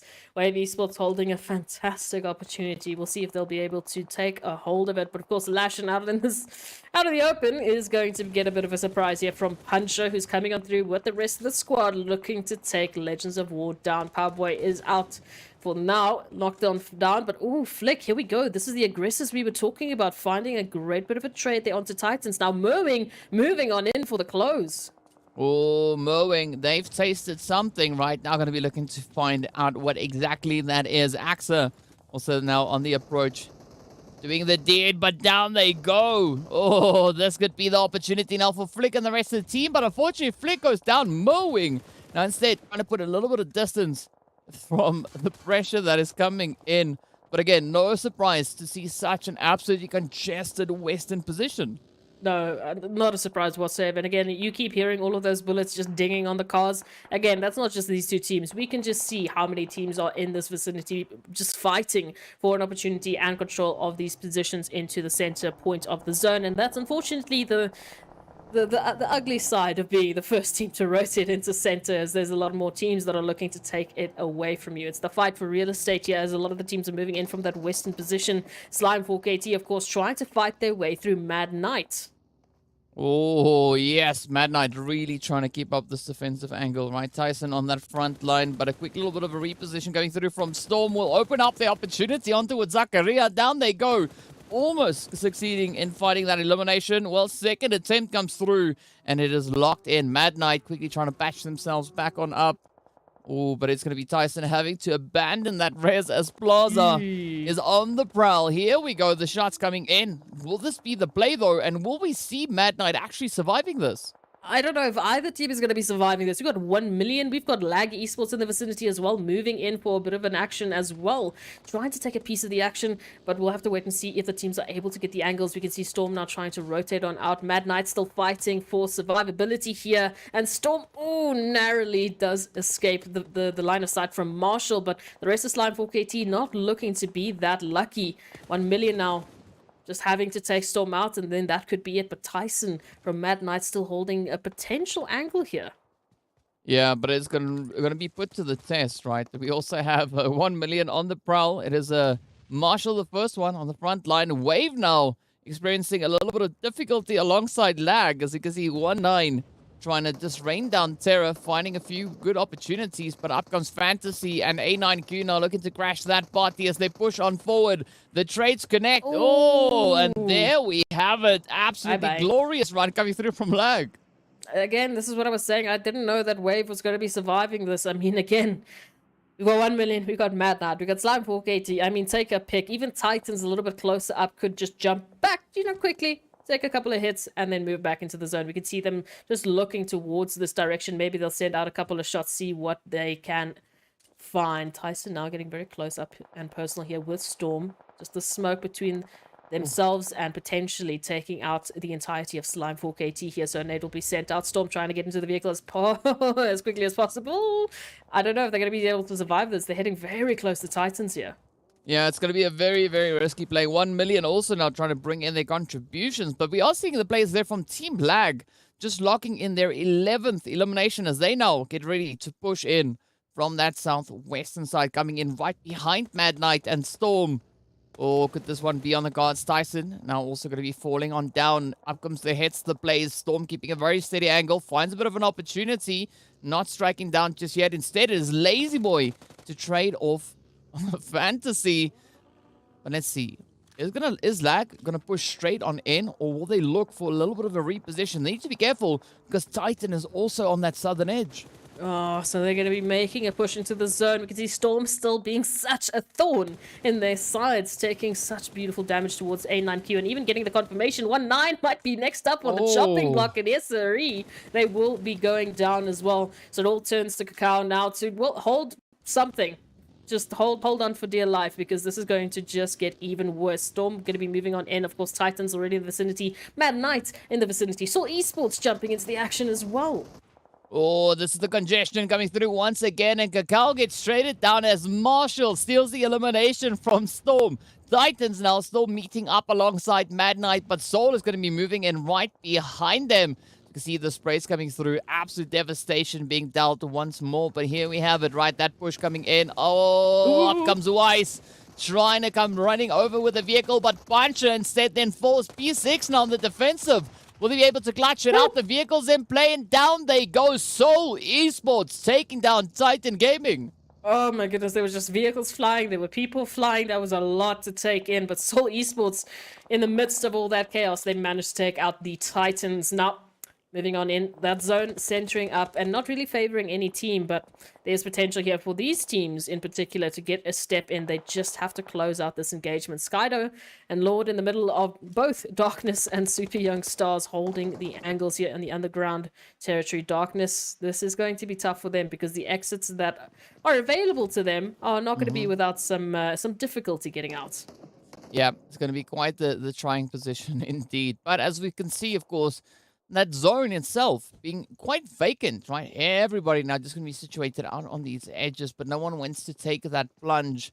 And I'm actually quite surprised to see the players here from Virtual Gaming not really looking to bring in any contribution just yet. I mean, it's such a good angle to hold, being in possession of those compounds, but they are going to be running out of time as that blue zone will start to move on forward. And there we have it. It is going to be Virtual Gaming starting to apply that pressure.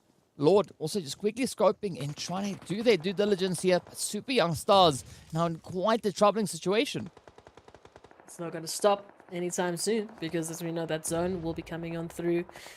And now, Darkness, I don't know. I still don't know how they're going to get themselves out of this. Zero Tolerance, on the other hand, they have a pretty good opportunity running a 2-2 split, but they need to jump into the zone sooner rather than later. We can see Virtual Gaming now trying to do the same. In the meanwhile, Darkness is up getting a little bit of pressure here from Super Young Stars. As we mentioned, trying to get out of this bunker is not going to be easy.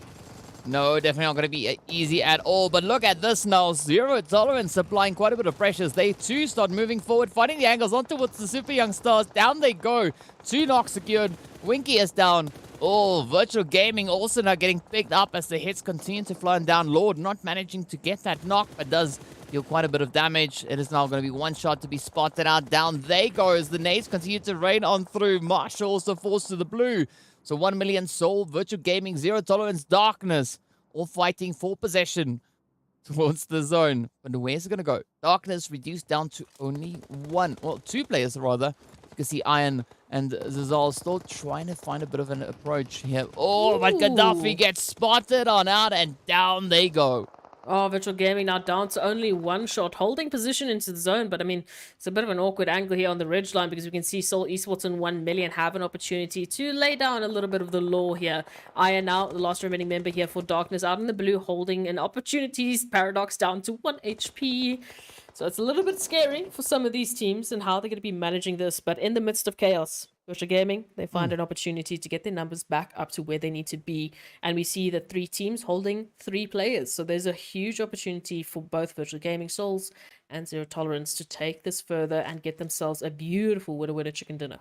Yeah, the opportunity definitely is there. But again, right, Virtual Gaming now just capitalizing not only on being zone blessed, but also the ridge line they find themselves on. Lord now out in the open. Up comes the Molly. Is that going to be the one? Yes, indeed it is. The end of the road. Soul and Virtual Gaming absolutely obliterating Zero Tolerance. But now all the pressure turns onto Virtual because they are the only team in possession of the zone. We can see Iron on the approach. We've got the players, of course, from Seoul trying to move in from that southern angle. But Senke also just holding a very, very compromisable position there. But let's see how this one will play out. As we have Iron waiting for a bit of an opportunity onto Zeus. But Zeus and Gaddafi locks it in. And down they go. The final 3 teams now left to fight it out. Yeah, Iron, unfortunately, exposing their position there just was the end. Signed, sealed, and delivered. Virtual Gaming now. How are they going to be managing this? Senke holding a very, very potentially compromising position here for Virtual Gaming because they could be the distraction. Here comes the push from Seoul Esports, however. Yeah, up comes the rush. Quick little bit of a dash on Zeus now with a reposition onto that ridge line. Still just looking to capitalize on it, but I'm loving the coverage being shown. He has 1 shot. Now strikes down onto Rove. Up comes the 1 shot again. Finds Weiss. And now Omar, the final player, standing in contention for the players of Seoul Esports. Senke now making that mad dash. Trying to move in. Sneaking up behind that loot crate. Oh, this could be the turning point, right? This could be that potential clutch. But of course, it is going to be Seoul Esports to get taken down. But now a lot of pressure riding on the shoulders here of Senke. Not only is that box sliding down the hillside, but it's still going to be a 1v potentially 3 play coming in.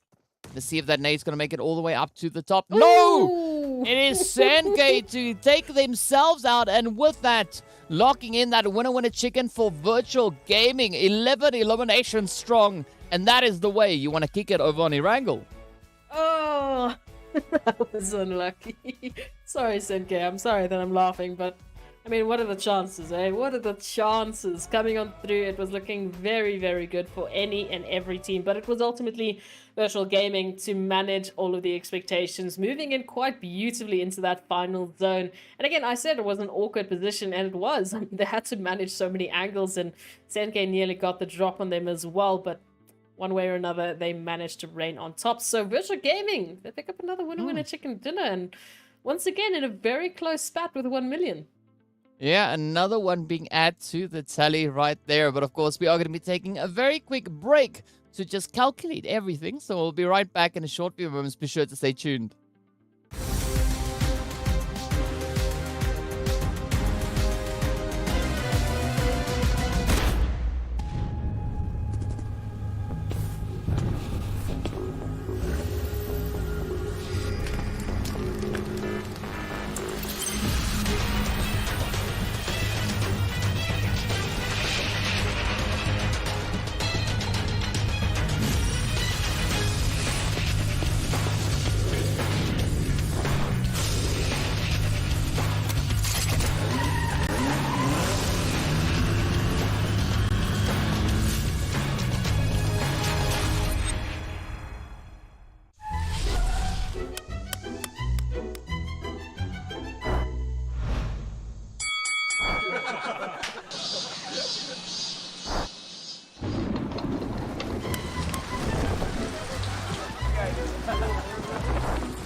Stalemate? No problem. Ultimate Arena decides the victor.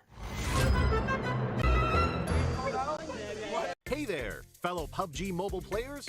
Along with the version 2.2 update, we have made a series of improvements on the game's basic controls. Let's take a look at the improvements. First, improvements to the controls and display. We have increased the display priority of the wheel when the throwing wheel is activated. Now it'll be easier for players to select the items they wish to throw. In this update, a countdown will be displayed whenever the play zone is going to shrink. This way, it will be made more aware of the next play zone, and players can plan their routes more effectively. We've improved the feedback effect of marked items. Whenever you tap and hold to mark an item successfully, the feedback will be more obvious when the player is aiming down sights. The markings within the scope have been optimized, so the sight is less obscured. When a player jumps, after respawning or deploying an emergency pickup, it's now possible to mark the battleground with light columns. After a team wins, the buttons for MVP likes and summon statue will be combined. Now players can send a like automatically whenever they summon a statue. On the results screen, we have added teammate numbers, so now players can use the number to identify each other and give likes to their favorite teammates. To make spectating more convenient for players, we have tweaked the button size on the spectating screen. This reduces the chance of tapping the button by mistake. I'm sure firearm balancing is a concerning issue for many players. In this update, we have significantly improved the burst shot of both the SKS and Mini 14 by greatly improving their handling. This will increase their stability fired consecutively and increase the damage dealt to enemies. Perhaps these two firearms will become your weapon of choice after the enhancements. For airdrop weapons, we have made some adjustments to the controls and damage dealt to better balance the airdrop weapons. In the new version, there are lots of new features worth checking out. When you acquire a firearm finish of your liking, you'll definitely want to admire it from time to time. In this update, we've added a firearm inspection feature. Players can now use this to admire their favorite firearm. During combat, players can tap the emote to enter first-person perspective to inspect the current active weapon. A friendly reminder, never inspect your firearm during combat, or you might overlook the enemies before you. Do keep in mind that this feature is currently only available for certain firearms, but it will be gradually rolled out to other firearms in later versions. The recommended layout feature is one of the many new features. When players customize the controls, it's now easier to apply a custom layout recommended by the system with one tap. We've also added a trunk system. Players can now make exchanges while riding vehicles. Use this feature to exchange supplies with teammates. But remember, the size of the trunk depends on the vehicle type. The visual presentation of profile cards have been improved. Players can now set their gender on their profile cards. On the results screen, we have streamlined the results process and improved on the layout, as well as the MVP results emote. On the new results screen, assists will be included in the stats. In future matches, you can try cooperating with your teammates. Even if you don't make the final strike, assists will help boost your results. We have added stationary targets to the training grounds. After firing, damage dealt and bullet trajectory will be displayed. This helps to more closely recreate situations that players may face in matches. To make it easier for players to practice shooting, the most recently used firearms configuration will be applied by default when entering the training grounds the next time. These are the major improvements for the basic experience in version 2.2. If you want to learn more about this update's content, don't forget to follow the official PUBG mobile community. Winner, winner, chicken dinner. See you next time.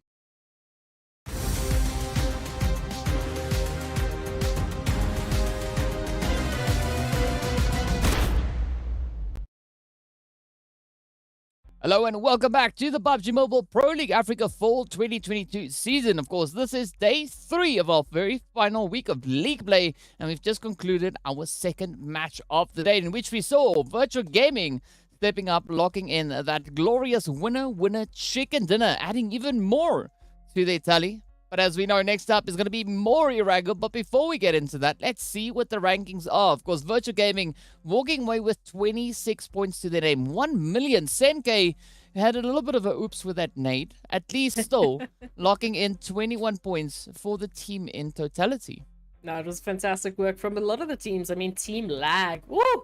Those eliminations. What was happening? They just decided, no, we wouldn't take up a majority of the lobby alongside Virtual Gaming. So crazy amount of eliminations for them. Not matching, of course, with the placements, unfortunately, because there was such a cluster of teams there towards that western portion of the zone.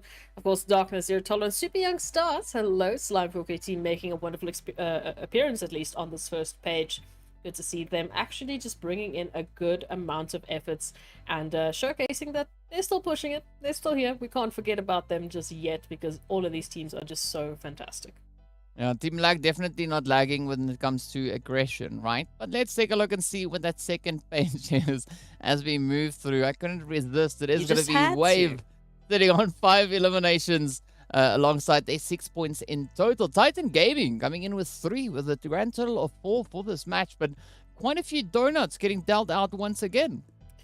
Yeah, look, I mean, the way that we just had those zones moving in, especially towards the latter portion.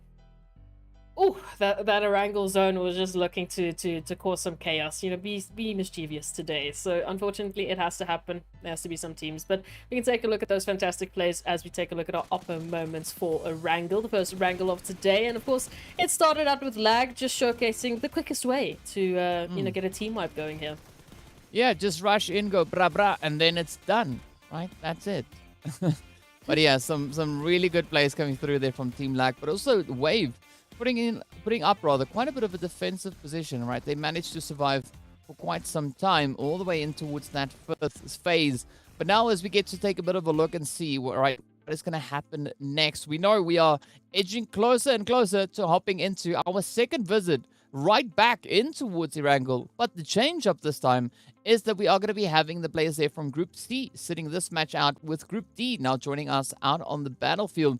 So quite a bit of excitement about to make its way on through. But before we go too far, of course, we need to give a big shout out to our sponsors as well. So a big first shout out going out to Monster Energy, our official energy drink partner for the PUBG Mobile Pro Leagues. And aside from Monster, right, we need to give a big shout out to Oppo as well. So Born to Win, welcome to the exciting match brought to you by Oppo. Get your gamer mode on with a much loved Reno 7 series. Going to be so good moving into the second Erangel of the day, and massive shout out to our sponsors for making this whole thing possible. I mean, we wouldn't be able to see this fantastic PUBG Mobile without them. So as we move into our second Erangel of the day, DK, it's your turn. What zone are you expecting? I want a round one, definitely. That is what I want to see. No, I've tried it, but it doesn't work on PUBG. So the only squares we've got is going to be that map. But for Southern Zone, I'm going to go for South again, right? Southern Zone. Yeah, Southern Zone. Southern Zone, I'm going to go for the South. That kind of means the same thing. But as you can see, Soul Esports, Slime4 KT, Legends of War, and TEAMLAG are going to be sitting it out for this match. But again, right, TEAMLAG, you can see the efforts being brought through. Really just locking it in with the aggression there. Because they're trying to advance themselves up those rankings, right? Moving up quite a bit from where we saw them situated coming into Erangel. But again, they'll have another few opportunities once they move over into the remaining Miramars. Until then, we'll worry about it later on. For now, it is going to be where the teams are going to be moving as we have that northern flight path. So it is quite a bit of a change up. But of course, we are yet to see what that zone's going to bring on through.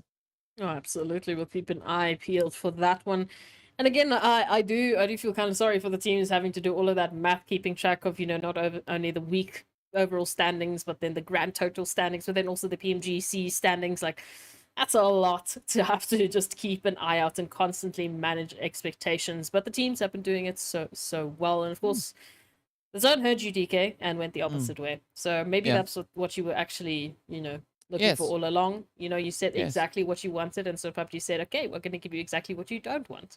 Yeah, I said exactly what I didn't want, and that's what we got, right? So a lovely complimentary zone coming through towards this flight path. Of course, that is going to open up the opportunity now for the players there from Virtual Gaming to push in towards Severny, but it is also then going to result in a little bit of congestion coming in towards that more centralized territory as well then, right? Zero Tolerance and Desert Flame also relatively close, but I mean, Paradox already opting into the vehicle now, just looking to get themselves repositioned. But Darkness and Titans, that could be an exciting position.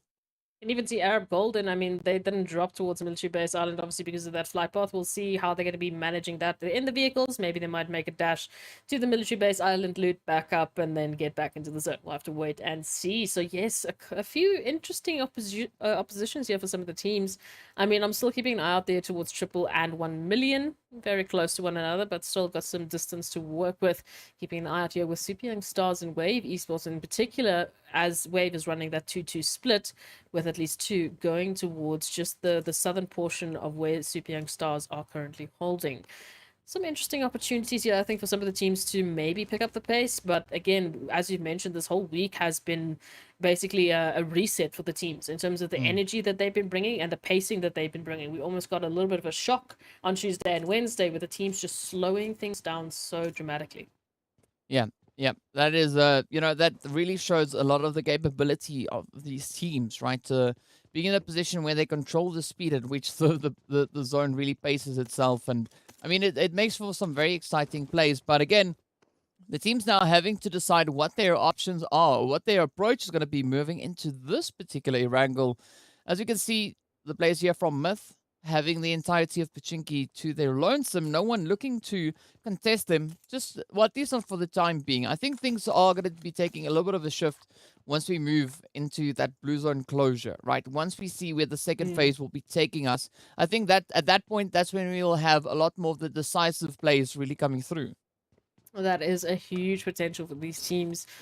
But again, it's going to come down just to those first initial phases, how the teams are going to be managing expectations, what they're looking to go for, what they might be, planning in the back of their minds. Again, they know the strategies they want to bring in. We don't. We just have to sit back and enjoy what we witness.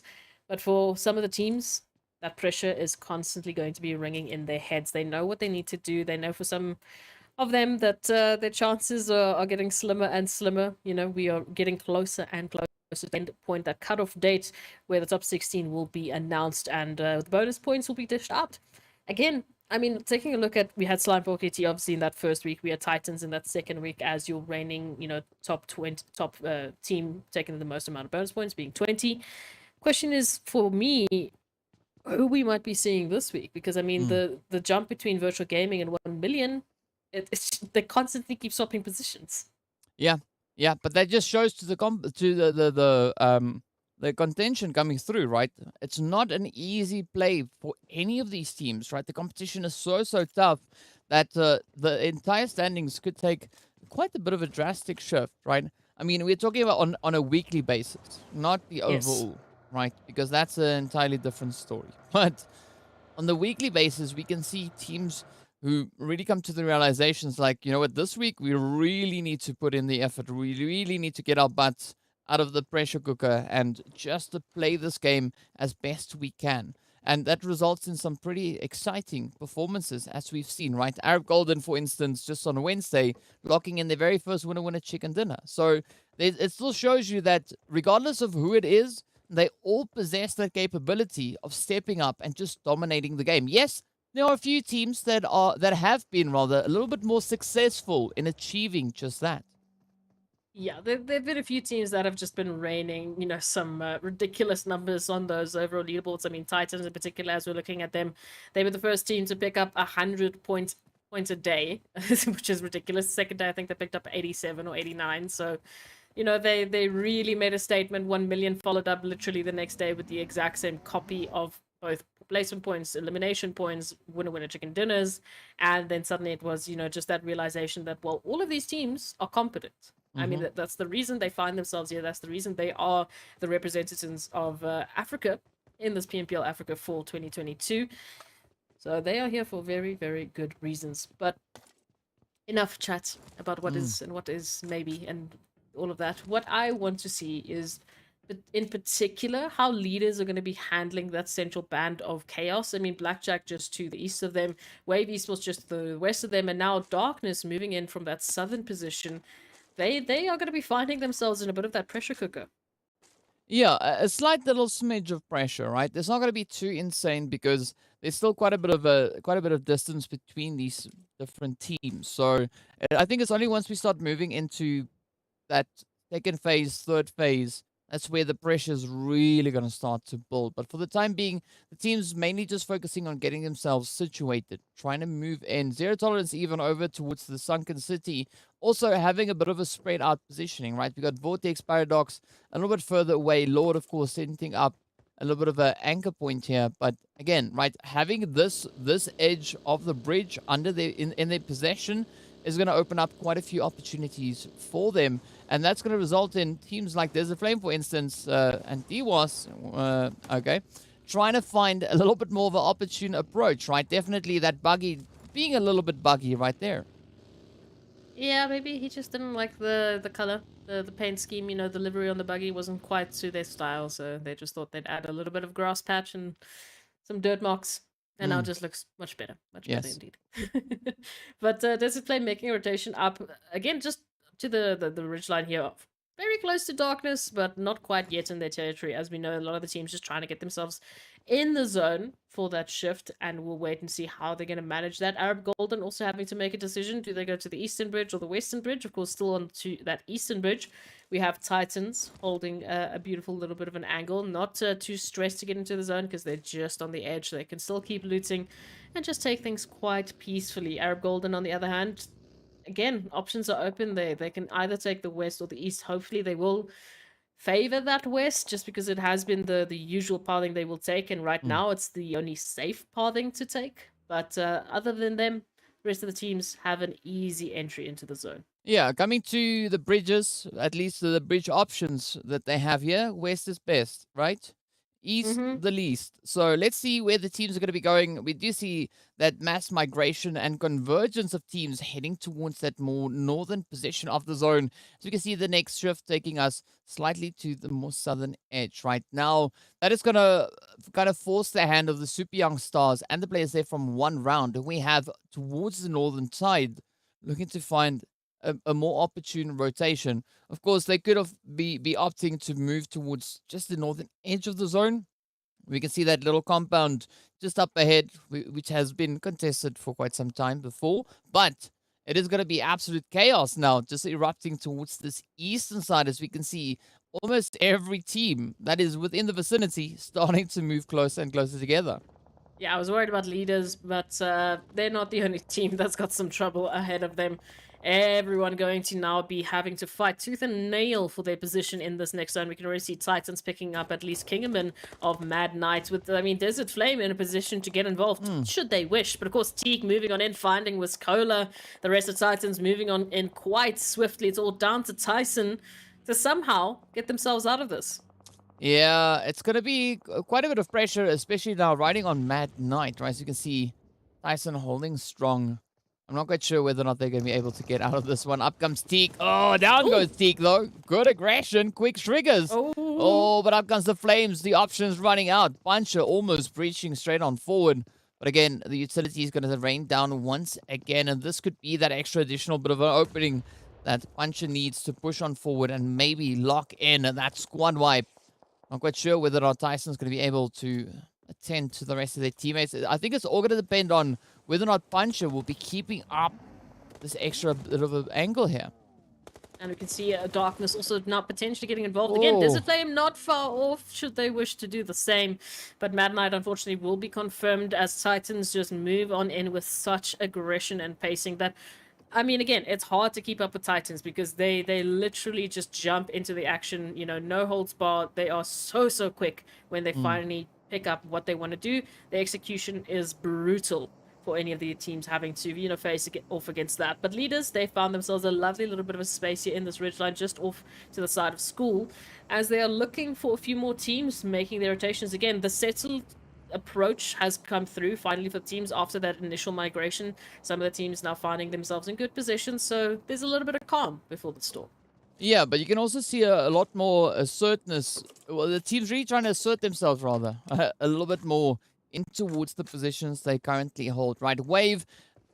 This is a very interesting angle because they are kind of in between Triple Esports and the players then from Leaders. But again, they don't seem to be too phased at all. Well, not that they know that they could potentially be caught in a bit of that sandwich action, but one round now going to be looking to find a bit of a position to rotate in towards. Moving in alongside the players there from Blackjack, the Super Young Stars still having to cover quite a bit of ground. Ab Golden moving in from that southern edge, keeping their distance.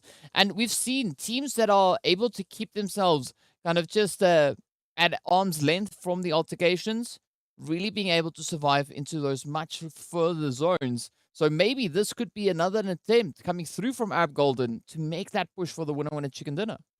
Ooh, I do like the idea of that, but the zone is favoring a little bit more of that Myth Titan and Darkness action, even a little bit of a spread there for Desert Flame Esports as well towards the center of this new phase as the rest of the team is now once again get into their vehicles and be like, We just came from the east, man. Now we have to go back to the east again. But here we go. Moving in, the teams are going to have quite an interesting way to get in, especially if they're moving in from that northwestern portion. As you said, Myth, Desert Flame, Darkness, they are set up. They are not moving from their current positions, so they hold an opportunity to just, well, apply some bullet holes to the rest of the team's vehicles. Yes, I mean, there's nothing with a little bit of bullet holes, right? It just creates for better airflow, right? But for the time being, it's 1 million that's going to be looking to just keep their flow going as they now head towards the more southern approach, looking for a bit of an opportunity. And as we look onto the map, we can see that there is a great vast opportunity lying right there for them. Meanwhile, Triple Esports are going to be looking to find a little bit of aggression towards Wave, but neither of these teams have a good secure position moving into this next phase. However, it is going to be leaders finding the beautiful third-party angles. Opportunity lying in wait. As you said, leaders, they found themselves that opening. They found themselves that peace and quiet in and amidst the storm of teams migrating into the zone. And now here towards the edge of the zone, they are going to be looking to apply a lot of pressure, especially we can see here the side of Wave Esports looking to do the same with Triple, who have to still get in zone. So if Wave choose to get involved here, they could be quite a bit of a thorn in the side. But Triple Esports are like this. They know exactly what's happening. They got that information. Wave is here. And they said, great, we're not going to waste time fighting with you. We're taking another pathing. We need to get ourselves into the zone. Yeah, they definitely need to prioritize positioning. But once again, we still see a very decent and a healthy spread coming through from the majority of the teams, right? But in the meantime, it is going to be one round and the Super Young Stars finding each other. But again, Blackjack having a very comfortable angle, right? The North being pretty uncontested, at least in their current vicinity. Meanwhile, Messi is going to be down just looking on, while Winky and Mord hold on to that more rich line position. But one round, they looking to kind of just lock in that dominance in this region. Oh, we love to see it. Super Young Stars moving on in now. And unfortunately finding the wrong side of one round, who are looking so pumped to pick up some huge eliminations. But Puncher, what kind of shot was that? You're way too far for such things, man. Come on. Not letting up the pressure. Nothing is too far for Puncher to land any hits, right? As we've seen Puncher really driving that in. But up comes the rest of the squad now. It's going to be Axa P6, yes. Moving on. Oh, bit of an opportunity here. The nades are going to start raining on down. Winky endangered. Maud goes down. Up comes the push, and Winky just ducking into the vehicle for extra bit of safety. Finds Puncher. Now comes Axa and P6. Could this be the play? No. It is going to be the end of the road, though, as Titan move in and swiftly deal with the Super Young Stars. That move could have been so sick. Imagine just flying on in with a surprise point from that vehicle. Winky, quick thinking. Quick thinking there, but unfortunately too many numbers to deal with. Now we take a look at Virtual Gaming here, and one round making a rotation into the zone. While Darkness is applying the pressure, we can see Iron in particular just setting off a few welcoming bullets as they try and make their way into the zone. Or Zero Tolerance as well, and in particular, at least a few stragglers from Zero Tolerance have to hold the line here with Virtual Gaming still applying so much pressure. All of these teams out in the zone. They have yet to find an angle into the zone that's going to lead them to safety. They don't know, obviously, that we know, that the northeastern portion of that zone is still open for the taking. I mean, pretty much the entire zone is open for the taking, right? The teams are instead left to kind of duke it out on those outlying regions. No one wants to be the team to get caught out in their rotational path. But here we go. Paradox quickly patching themselves up. Trying to find a bit of a spray down. Could maybe find that vehicle explosion. And with that, take down Virtual Gaming. Lord now pushing up. Looking to find the openings. Ooh, Paradox also still left out in the blue zone. But I'm liking this slight push coming through. Zero Tolerance trying to at least secure themselves that extra bit of an anchor point. Regardless of what fate has in store there for Paradox. They know Lord already having that extra little bit of safety. You know, the zone was up for the taking, and well, the teams have just done exactly that. Titans, Wave, VST, Myth, one round, Triple Esports, Arab Gold are all looking for their positions in zone and doing pretty well so far. While VST taking out 1 million? Oh, what is happening here towards the southwestern portion of the zone? I think 1 million maybe down to only one, maybe down to only none. We'll have to wait and see how that's going to turn out for them. But oh, what a tough time to get into the zone. Yeah, some pretty high plays coming through here. But now it's going to be Lord and Paradox still trying to find a bit of an opportunity. Down goes Lord, and all now turns to Paradox. who just narrowly made it back into the safety of the zone. But of course, Virtual Gaming on the front line, ready to welcome them on through. 1 million instead now are going to be falling as well. Look at the sprays. Paradox just narrowly escaping that damage as they duck in behind the ridge. But still, quite a bit of ground to cover, right? Not yet secured within the zone. And the blue zone is now going to add on to the pressure. Arab Golden, in the meantime, are going to be facing off against Triple Esports. Look at to see who can lock down the southern edge. Arab Golden holding a better position in zone, so hopefully they will just use that peace of mind to their advantage as they apply the pressure here towards Triple Esports, trying to move on further and further, but Ban out in the open, just trying to make a dash into safety, joining the Wizard Tower of safety.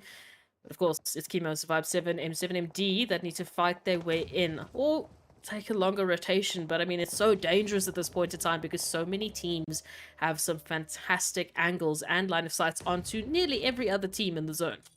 Yeah, quite a few developments coming through here though, right? As we can see up towards the north, it is going to be Blackjack and Desert Flame in pretty close proximity, adding on a little bit of darkness into that. But Myth now just raining from all the way up on Potato Hill, finding those angles, but the zone taking that shift down south is going to be now favoring the players from Wave, Titan, as well as potentially Arab Golden.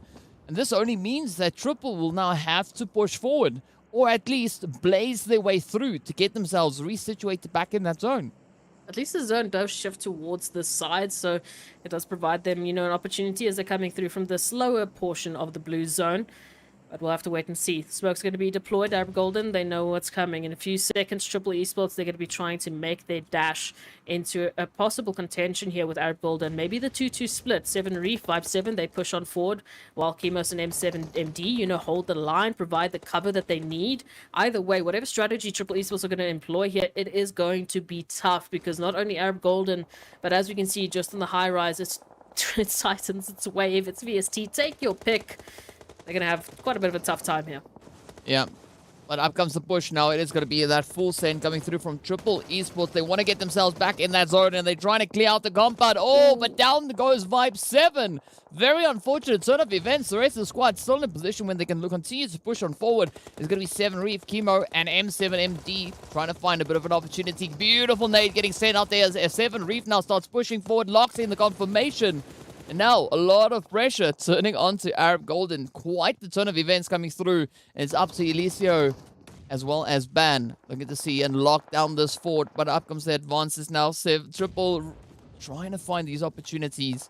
But will they be able to create them, though?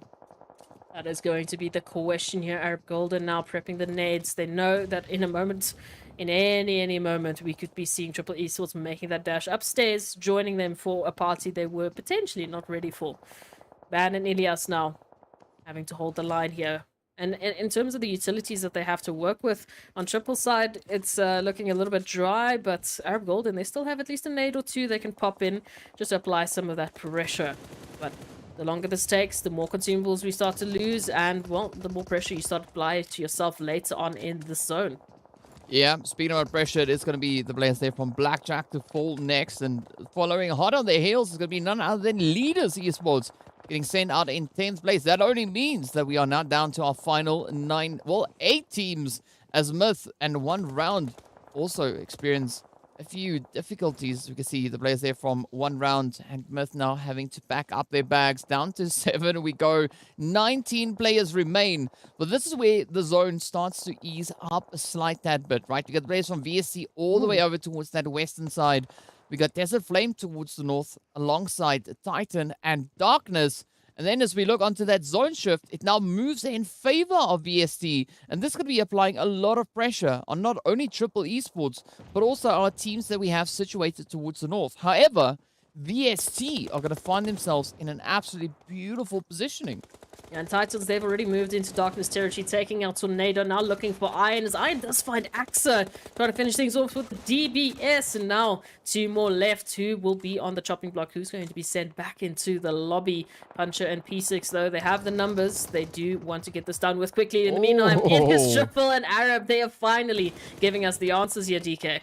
Yeah, M7 and Ban going toe-to-toe, and it's Ban to clutch it out. Down goes Triple Esports. Very great showing coming through here from Arab Golden. But now, as we move back on towards the north, it is going to be Iron to get just absolutely obliterated with a nice little rollover coming through there from Puncher. Locking in our first vehicle elimination. Desert Flame then also gets knocked on down as the hits continue to rain in. A beautiful contribution coming through from Wave and Titan Gaming to seal their fate. You know what's scary? Is Titans are currently on 15 eliminations. Oh. And, well, we know what Titans do. We do. But it's going to be up to Wave Esports to see if they can stop the Titans from moving into the zone. As we know, they are literally the gatekeepers here for Titans who are making their current dash. Arab Golden still need to fight their way up against VST if they want to get themselves situated into safety. So we'll have to see how both of these teams make an approach. Currently, Titans pulling up right alongside Wave Esports. It is a 2-2 split, so it's going to be tough for Titans to move on through. Yeah, very open positioning, and of course it is going to be Rhino and D3S to send out those nades, looking to just kickstart that welcoming committee. Meanwhile, Arab Golden situated down towards that southeastern side, having quite a bit of a troubling play here. But now, quite a bit of contention coming through between Wave and Titan. Both teams want to try and lock down this position, but neither team currently finding a position within the zone. But up comes the dash now. Titan look to move on forward, finds a bit of an opportunity on towards Rhino, but Puncher's going to take quite a bit of damage. Ooh. Down they go, and that is the end of the road for Titan Gaming as D3S just absolutely rips them apart.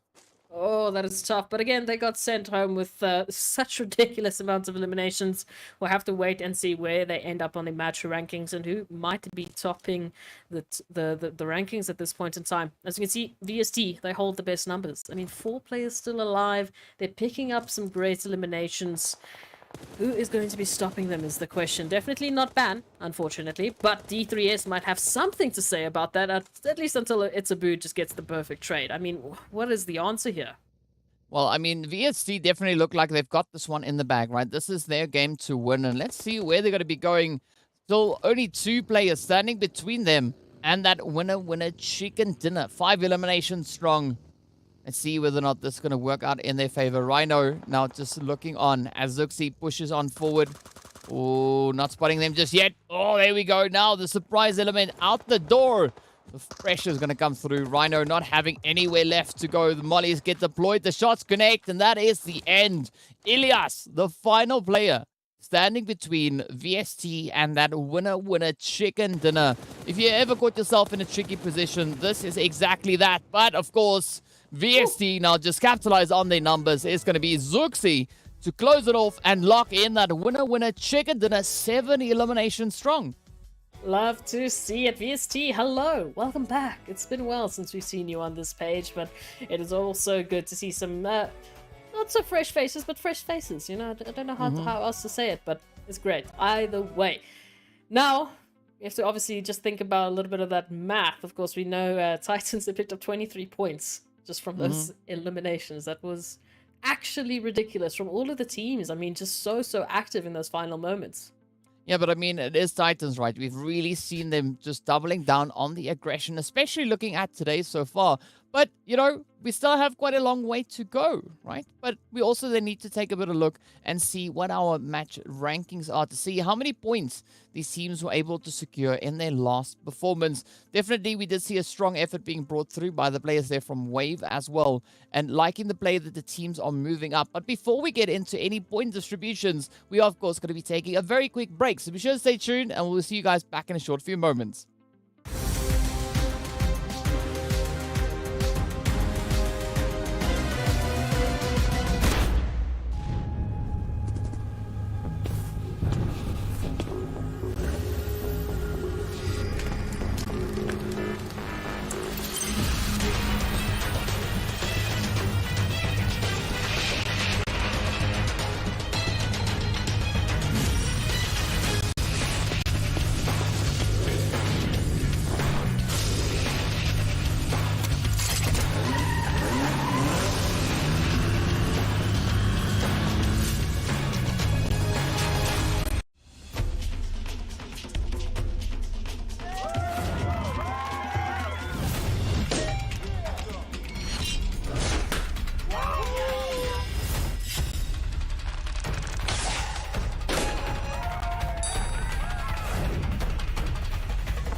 Stalemate? No problem. Ultimate Arena decides the victor.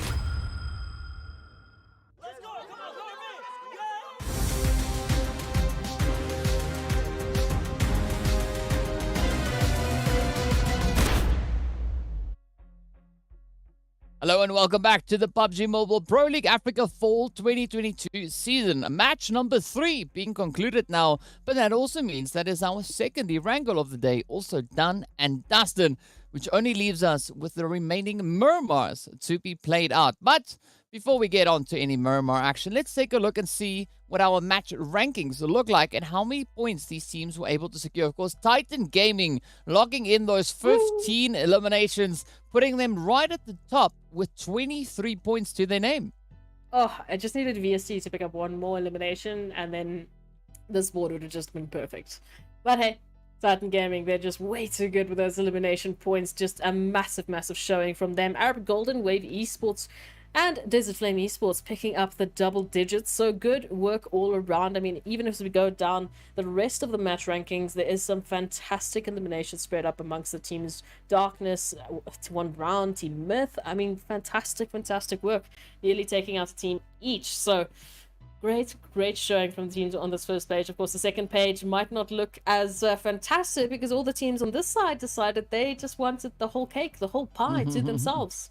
Yeah, this first page definitely looking quite elimination heavy, as you can see those pretty high figures coming through. That, of course, then only means that once we take a look at that second page, right, that is where we are going to see the result of that. We, however, do still have Leaders Esports, Blackjack, Virtual Gaming coming in with those 2 eliminations apiece, right? Of course, resulting into 3 points, but they're sharing those 3 points with the players then from Triple Esports as well.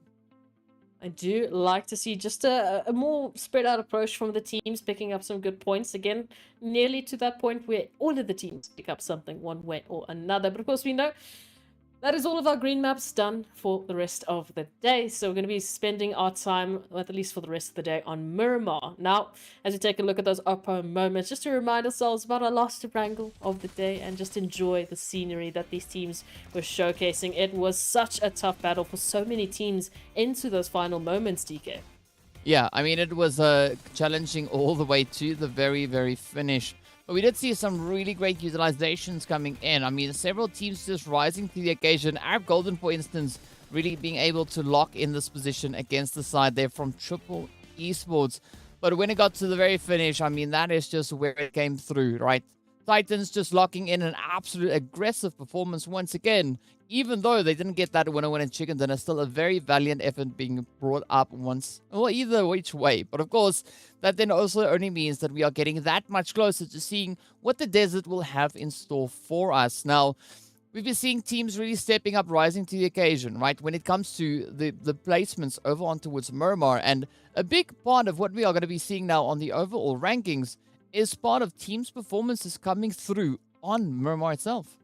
Oh, what a jump, though. I mean, taking a look at that, so many of the teams joining the triple-digit club. Of course, Virtual Gaming still reigning supreme, just 4 points above 1 million esports. So again, still heavy contention for those two teams as they continue. They have the same amount of matches played, so we'll have to wait and see how this is going to be ending today. But Titans getting closer and closer to closing the gap. Soul Esports and Arab Golden just making a beautiful approach. And again, so impressed by Arab Golden. Not only picking up their first winner chicken dinner, but staying consistent. I mean, picking up eliminations after eliminations, finding themselves in the top, 5 to 6 placements. And hey, they've only played 10 matches today, so they can only go up from this point. The rest of the teams that are on 11, they have one more Miramar, and then that is going to be their points. That is going to be it for their climbing and their rankings today. So some pressure is being applied as we move into, of course, the second page, DK, where we still have to try and wonder, how is that top 12 looking?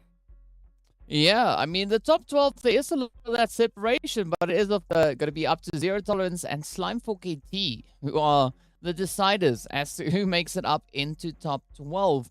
And currently, we can see Legends of War being pretty close, only 4 points away. I mean, a little bit further down, 11 points away, we see the players then from Wave Esports.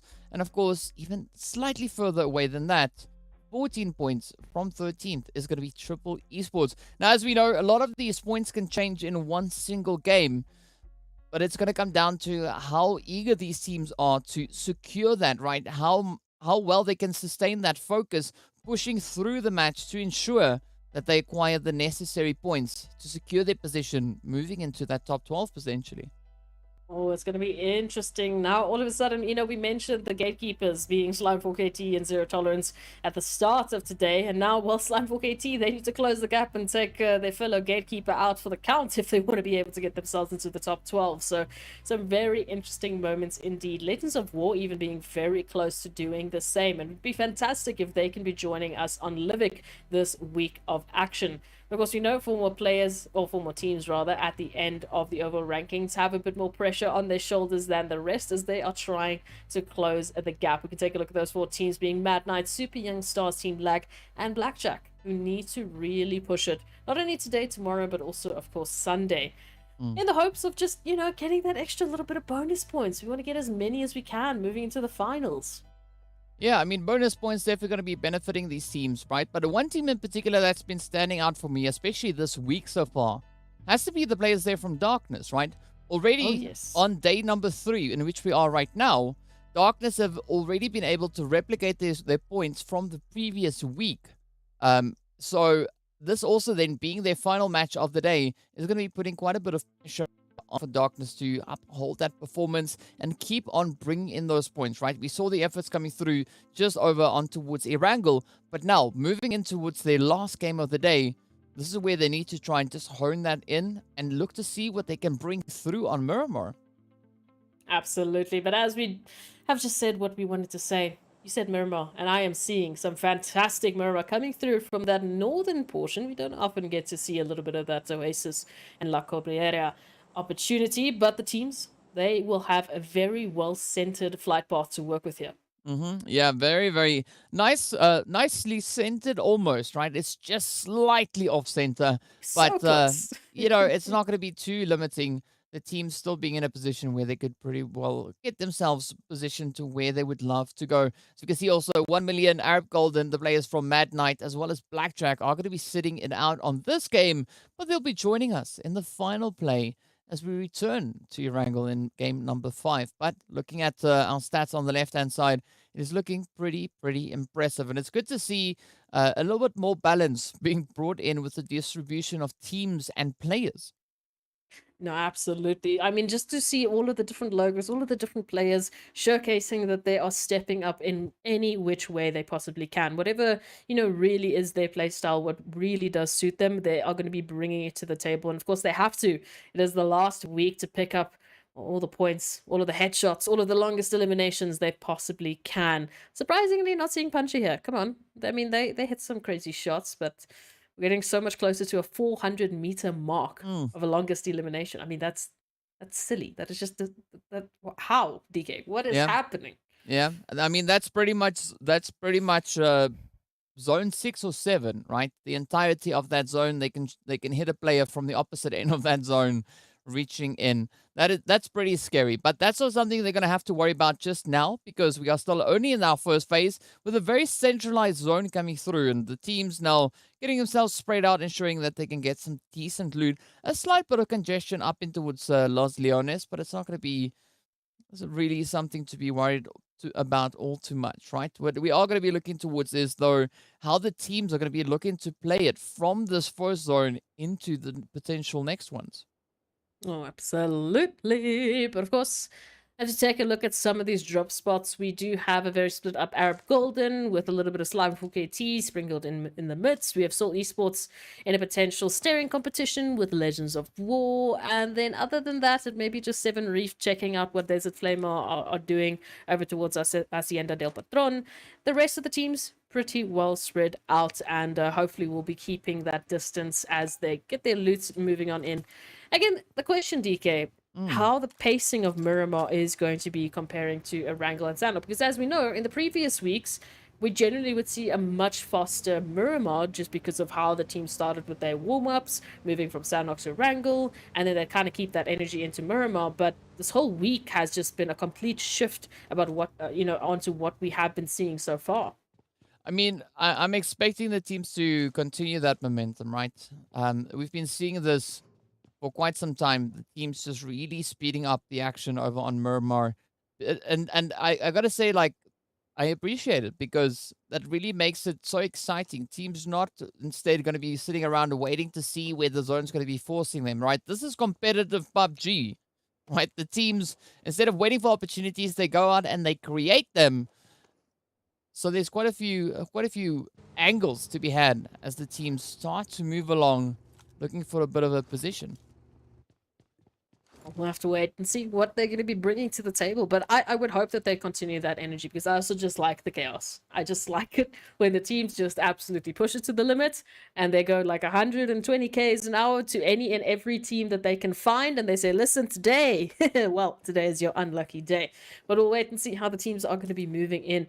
I do question Zero Tolerance current position. It looks like they're getting a little close for comfort towards lag, but they're still continuing down that western path, so I don't think we should be seeing them stopping towards El Pozo and, giving lag a bit of a visit. Of course, pressure's going to be on to virtual gaming, as we know, to see how far they can just open that gap between themselves and 1 million to be the at least the raising champs here at the end of the day, and potentially still, just stick it to 1 million, being like, ha!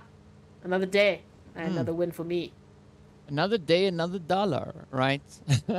But yes, it is going to be leaders now looking to explore their options a little bit more. BST is still going to be locked in towards that Monte Nuevo position.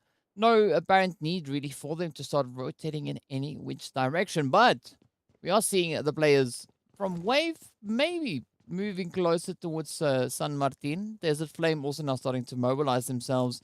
So there could be a few exciting plays still to come. But Zero Tolerance still going to be hugging that far western edge. And that is an approach that we've seen come through from them time and time again. We've seen some exciting stuff. I think it was all the way back in week 1. But I don't know if that's going to be sufficient this time around, right? The pacing, the aggression, everything has just been dialed up to 11. So we're going to have to see those additional strategies now coming into play.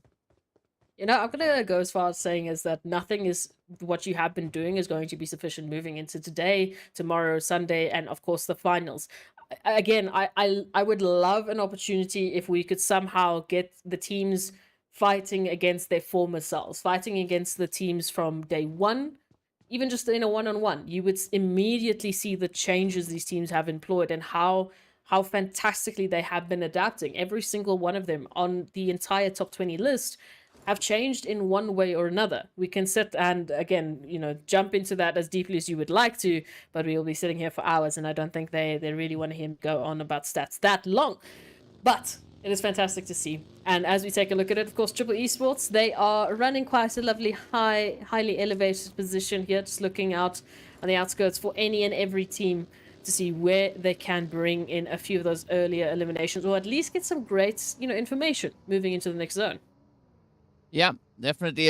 Information is going to be key, right? You got to see what you can kind of look to build on. But as they say, great minds think alike. And we see a lot of teams now starting to mobilize themselves, looking to converge onto a very similar kind of point. And this could spell a little bit of disaster for a few teams here. But we'll see who is going to be those teams to feel that pressure come in. Meanwhile, quite a few outlying teams yet to lock in any direct rotations. Titan also still going to be holding that very southern approach, which is very Titanish of them, right? They don't really change from that kind of 2-2 split we see them holding. Meanwhile, Wave, they're going to be pulling up into its graveyard, trying to get themselves set up as a potential kind of passageway for the teams moving through from that more northeastern edge.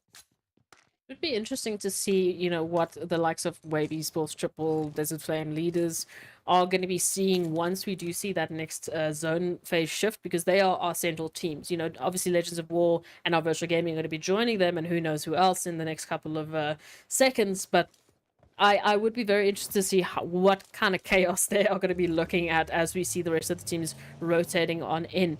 Super Young Stars, of course, still a little bit later to the party because they had such a far-reaching rotation, Titans. And they 2-2 split that they're bringing in here from at least Valdemar and a little bit more towards the eastern portion there of Minas del Val. How they're going to be regrouping and how they're going to be moving into the zone is a bit of a question mark for me, because if they choose to stay there closer towards Minas del Val and Chumacera, again, they'll be seeing action a little bit sooner rather than later, and then at least they've done the big trek into the crazy terrain already, and they save themselves the trouble later on if we move that way. But if they go a little bit more towards the central southern portion, they get towards Los Leones, they get towards Soul Esports, Legends of War, Virtual Gaming, and so many other teams, and then we know, well, Titans, they see an opportunity, they're going to be taking it. Yeah, they definitely don't shy away from any opportunities, but there's still quite a bit of a little bit of time to go before we see what opportunities will be presented. Of course, still a very centralized kind of zone being had at the moment as we wait to see where that blue zone is going to be taking us. But still, the trekking will come through as the zone now takes a move over towards the western side. Actually looking quite favorable here for VST, Virtual Gaming, as well as Triple Esports. But that also then means that there's going to be a lot of pressure coming towards them, right? With the sheer number of teams that are yet to find a secure rotation in towards this next phase.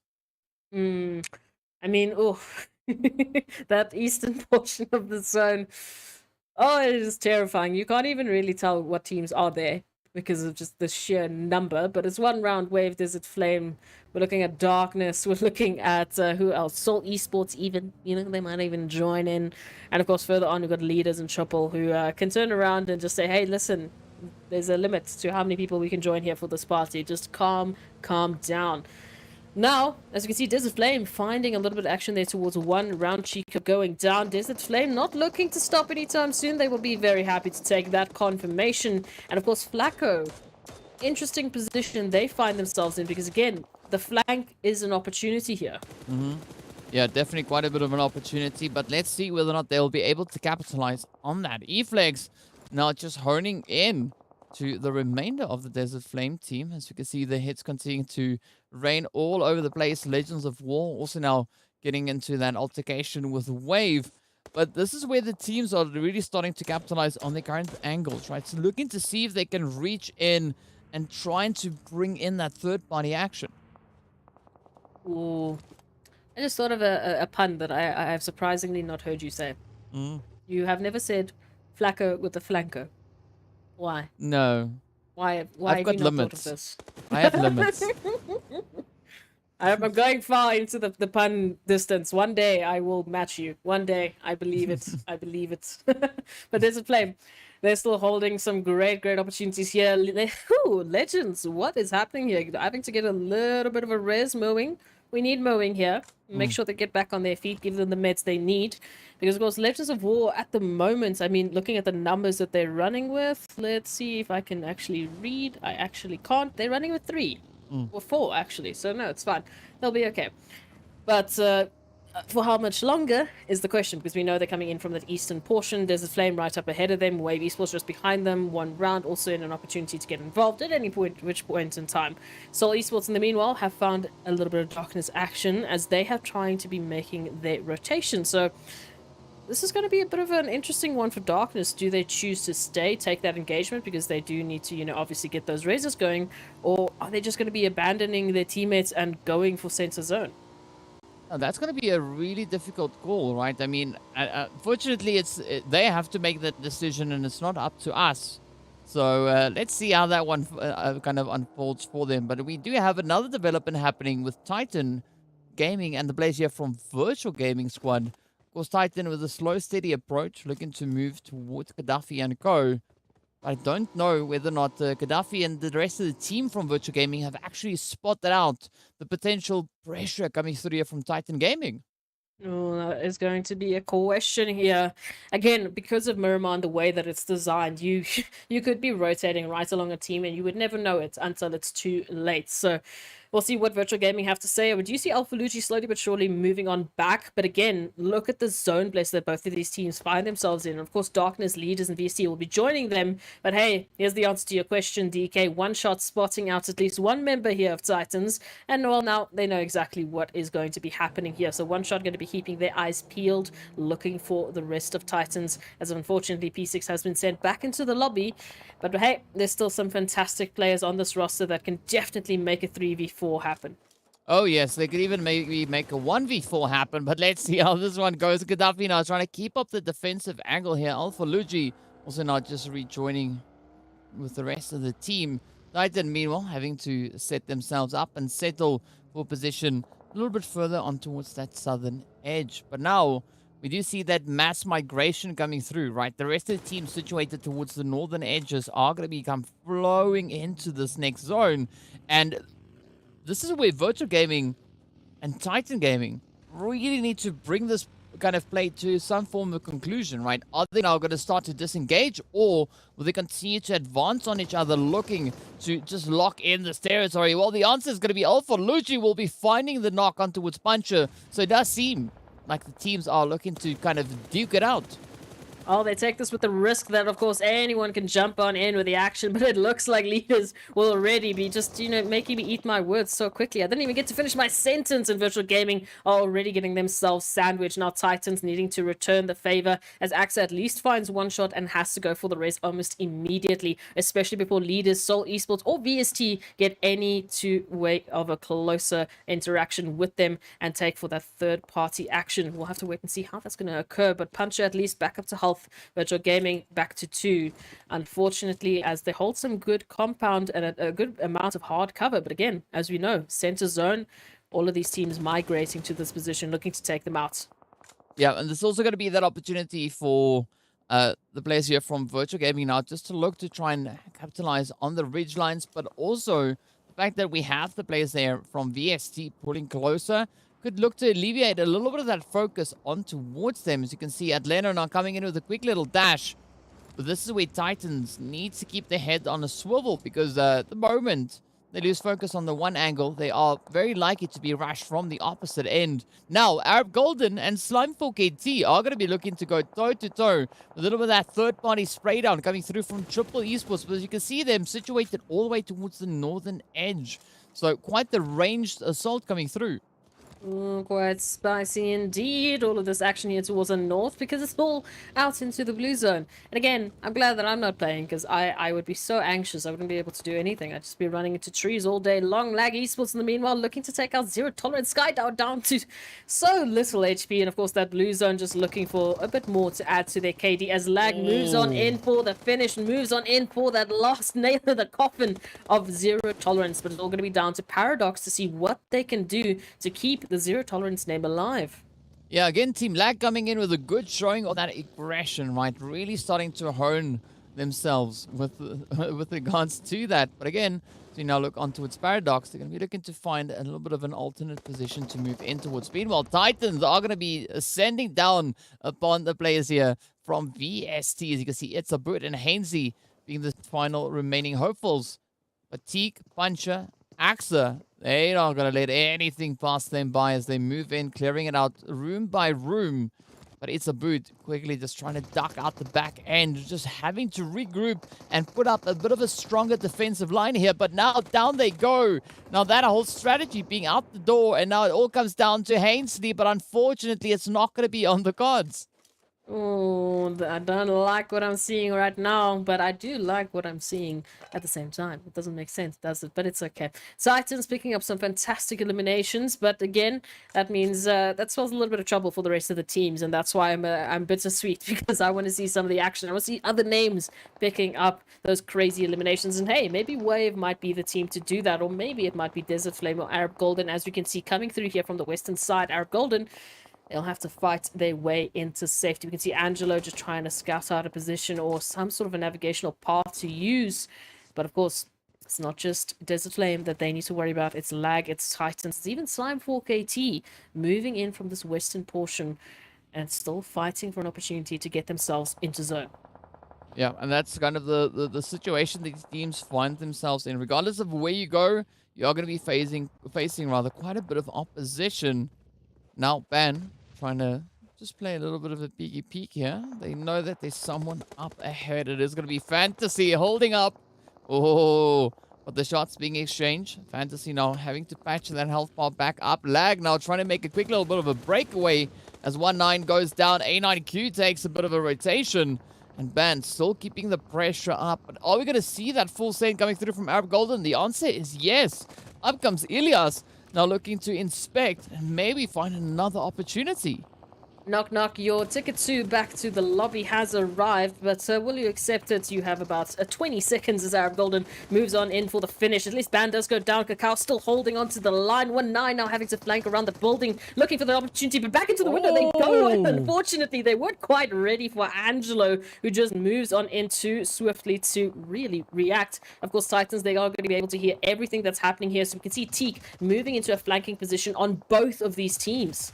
Yeah, T quick on the reaction there, but now it's going to come up to Angelo. Oh, will they be able to get the shot locked in on the front line? Wiz also now trying to creep ever closer, but the shots come through the door not being bulletproof. And that is Angelo just fortifying that position even more so. But up comes Teak with a bit of that third-party angle. And now we got Desert Flame also bringing their own contribution from that more northern position. But Virtual Gaming, they're going to be falling in the meantime. And with that, we are down to only 12 remaining teams. Oh, Teak now being the last remaining hopeful here, trying to get into the zone. Goodbye, good sir. Morteza says thank you very much. Of course, Titans now back into the lobby, but Arab Golden, they still have to get themselves out, or at least Angelo does. We'll have to wait and see what they will be able to do. As we can see, leaders just absolutely living their best lives in the zone alongside Seoul Esports, the only two teams actually currently in safety. Slime 4KT, of course, making a dash to get themselves in a good position, but not a lot of buildings to work with here, and the terrain is going to be so tough, especially for Merwing, who now gets taken out by the, well, entirety of Wave Esports, being only 3 members, while the rest of Legends, well, unfortunately not in a position to really jump at that immediate turnaround or the trade here, DK. Yeah, and that's a little bit unfortunate, but let's see, maybe they can piece this one back together. Spellboy now still continues to look for that opportunity, not finding the exact angle just yet, but that's not going to stop them, as we have also then Zakaria coming through here from Wave, looking to rain down a few of those grenades on towards Legends. But now the dash also needs to come in for the zone, right? The teams still needing to prioritize their positioning, but Wave hanging back a little bit, looking to see what's going to come through from Legends of War.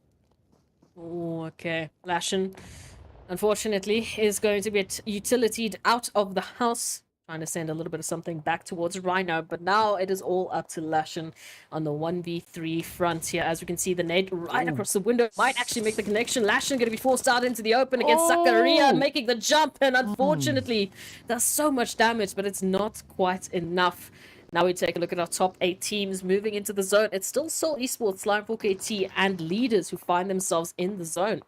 Yeah, still a heavily contested northern territory, as you can see Triple Esports now right in the mix alongside the players going through from Super Young Stars as well as Desert Flame. The vehicles now just smoking on up, and this is where things are going to get super, super risky. Pretty sure that they're going to have a lot of focus being put on them as Chemo gets ripped out of the vehicle. Tornado now trying to quickly land those hits up onto its M7. But the same now continues to happen across the board. The knocks come in. It's M7MD trying to bring in a quick assist. It is going to be Tornado to seal their fate. And with that, takes down the remaining players from Triple Esports. Darkness, not out of the woods just yet. Iron now taking quite a bit of damage there. It's going to be Tornado just managing to quickly patch themselves back together. But D-Was, then also there here for the side of Desert Flame. Going to be looking on as the blue zone moves up. Spots Messi out below. Down they go, sealing that hit just before the blue zone swept in.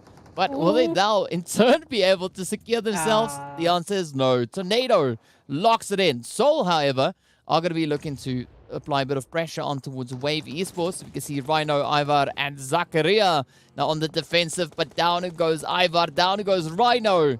And it all now turns to Zakaria to try and keep the hopes alive.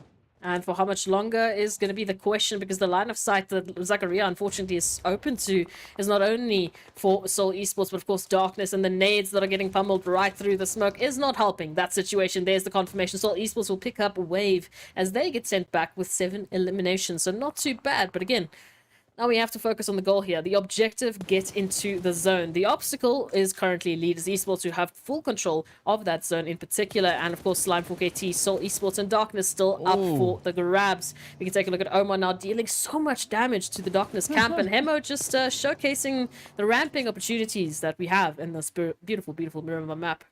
Yeah, it just shows you that Seoul Esports are getting ready to ramp up their performance, right? And I mean, they're on the money with that one. Meanwhile, Slime 4KT is still looking to keep the contention alive. They're moving in from the south, but Darkness now feeling a lot of pressure as Hemo and Weiss now look to just assert themselves, moving through on towards this eastern side. Meanwhile, the shots continue to connect. Tornado also, the last of hopeful, can still make a bit of a play, but unfortunately, it's not going to survive all too long as they too then fall down to the final 3 teams we go. It is going to be a 4v4 v potentially 2. That, of course, is if Koa can survive the nades and shots being fired in their direction. Oh, I'm very anxious for Koa right now, but hey, if there's anyone that can make it happen, it's Koa and Storm here for Slime 4KT. As we can see, just holding here towards the southern position of the zone, but again, their positions are quite known, and Seoul Esports can jump in at any time. I don't even get to finish my sentence here today, DK. Seoul Esports is way too quick on the trigger. Yeah, it is signed, sealed, and deleted as Slime 4KT gets sent back. Now, Seoul leaders trying to fight it out for that winner chicken dinner. Seoul already sitting on 8 leaders, sitting on 7 eliminations. So either of these teams could either be pushing on towards 12 or 11 eliminations in total. So those double digits definitely up for grabs. But let's see how this goes. It's going to be Carry Boy now trying to ride this ridge alongside the rest of the team. Leaders Esports now keeping their backs towards that northern side, fully focusing on the Seoul Esports advance. But is it going to work in their favor as the zone is yet to shift? Let's see where it goes. The shots continue to rain down as Morteza now moves to the roof, and the zone centers up on them even more. Seoul now having no other option other than to try and find a way to get themselves into this next phase. PRZ, Carry Boy moving in on towards the very edge. Weiss gets spotted out. The nades get sent across. Oh, up comes the hit. Down they go. It is now up to the final 3 contenders. Down goes Hemo. 2 players left. Let's see, will they survive? Omar and Rauf, the final players. Oh, but the vehicle explosion narrowly misses Omar, but the shots confirm it up. It's now riding on Rauf, and down they go. Leaders, Esports stepping up and locking in that winner chicken dinner. 11 eliminations to their name. I'm telling you what, DK, did Leaders just steal Myth's luck with that zone bless? I mean, come on, like 4 zones in a row. Leaders are just right there. Maybe they're just reading it better than anyone could. Maybe that's what Myth did as well. But either way, what a fantastic performance coming on through from our Elimination Kings. They have been so good, and it's so good to see them finally get rewarded for their efforts with that winner chicken dinner. Woo! Okay, so we just have to break down what we've seen here. We've been talking about Virtual Game. We're talking about 1 million Titans. But now Leaders, now we had Myth, we had Seoul Esports stepping up to the plate. Even Desert Flame, once again, there towards the end, getting so close as well. But it is just showing how healthy this competition has been. Yeah, of course, we are going to be taking a very quick break while we get ourselves healthy as well. So be sure to stay tuned, and we'll be right back in a short few moments.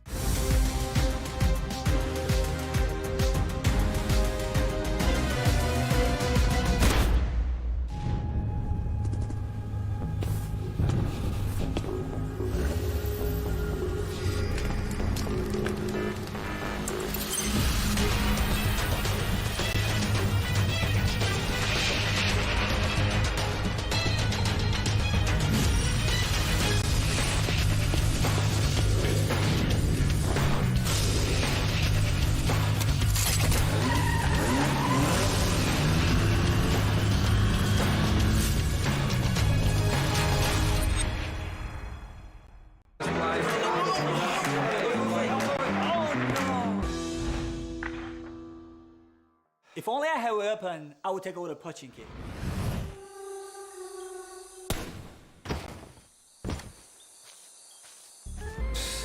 That's nothing. I clearly took down the enemy. If we were to keep the score, we'll definitely be higher than this.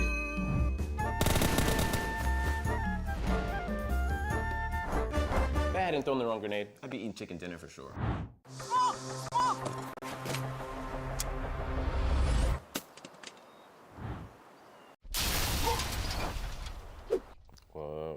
What's wrong, guys? If you don't agree, listen to Ultimate Arena. Arguments don't matter. Ultimate Arena decides the victor. Hey there, fellow PUBG mobile players! Along with the version 2.2 update, we have made a series of improvements on the game's basic controls. Let's take a look at the improvements. First, improvements to the controls and display. We have increased the display priority of the wheel when the throwing wheel is activated. Now it'll be easier for players to select the items they wish to throw.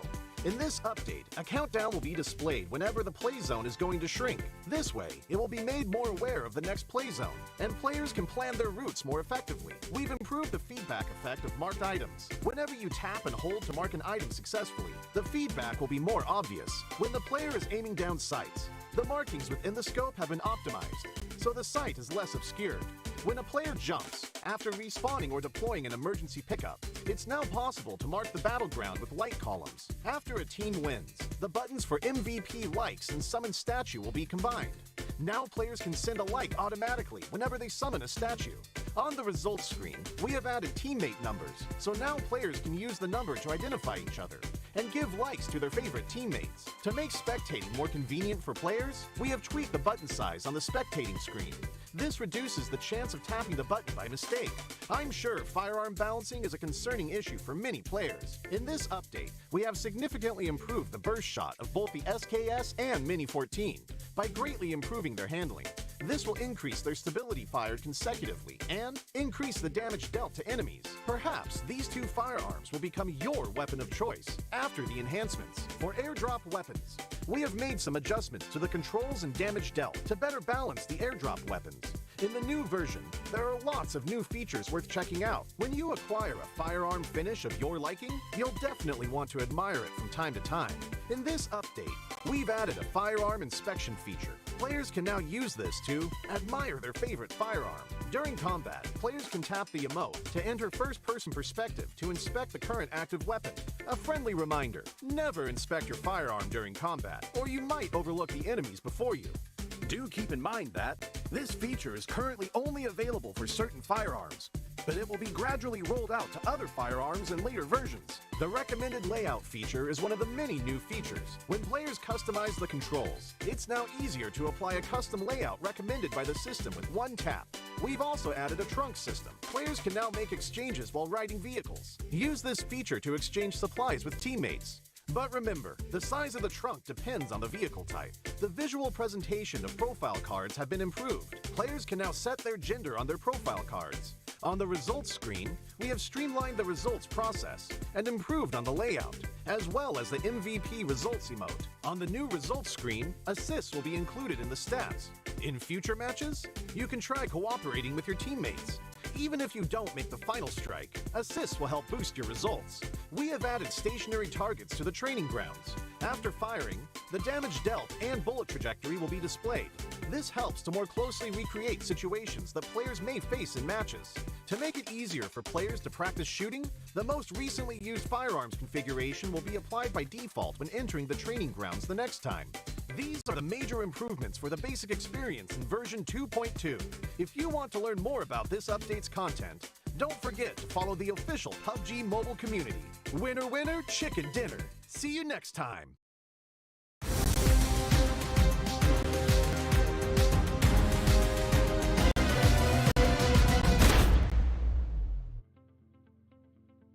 Hello and welcome back to the PUBG Mobile Pro League Africa Fall 2022 Season 4 matches right here on day 3 already concluded, and we're getting ready to move into our final match of the day. But before we get into our match rankings of the past match of match number 4, we are going to be taking a look at a few of the highlights from this past game, just to showcase few of the amazing moments we had as the team stepped up and absolutely amazed us with some great performances. As we know, of course, that winner chicken dinner looking absolutely exciting, and some very good, challenging performances, right? Leaders Esports just keeping that whole place under lockdown.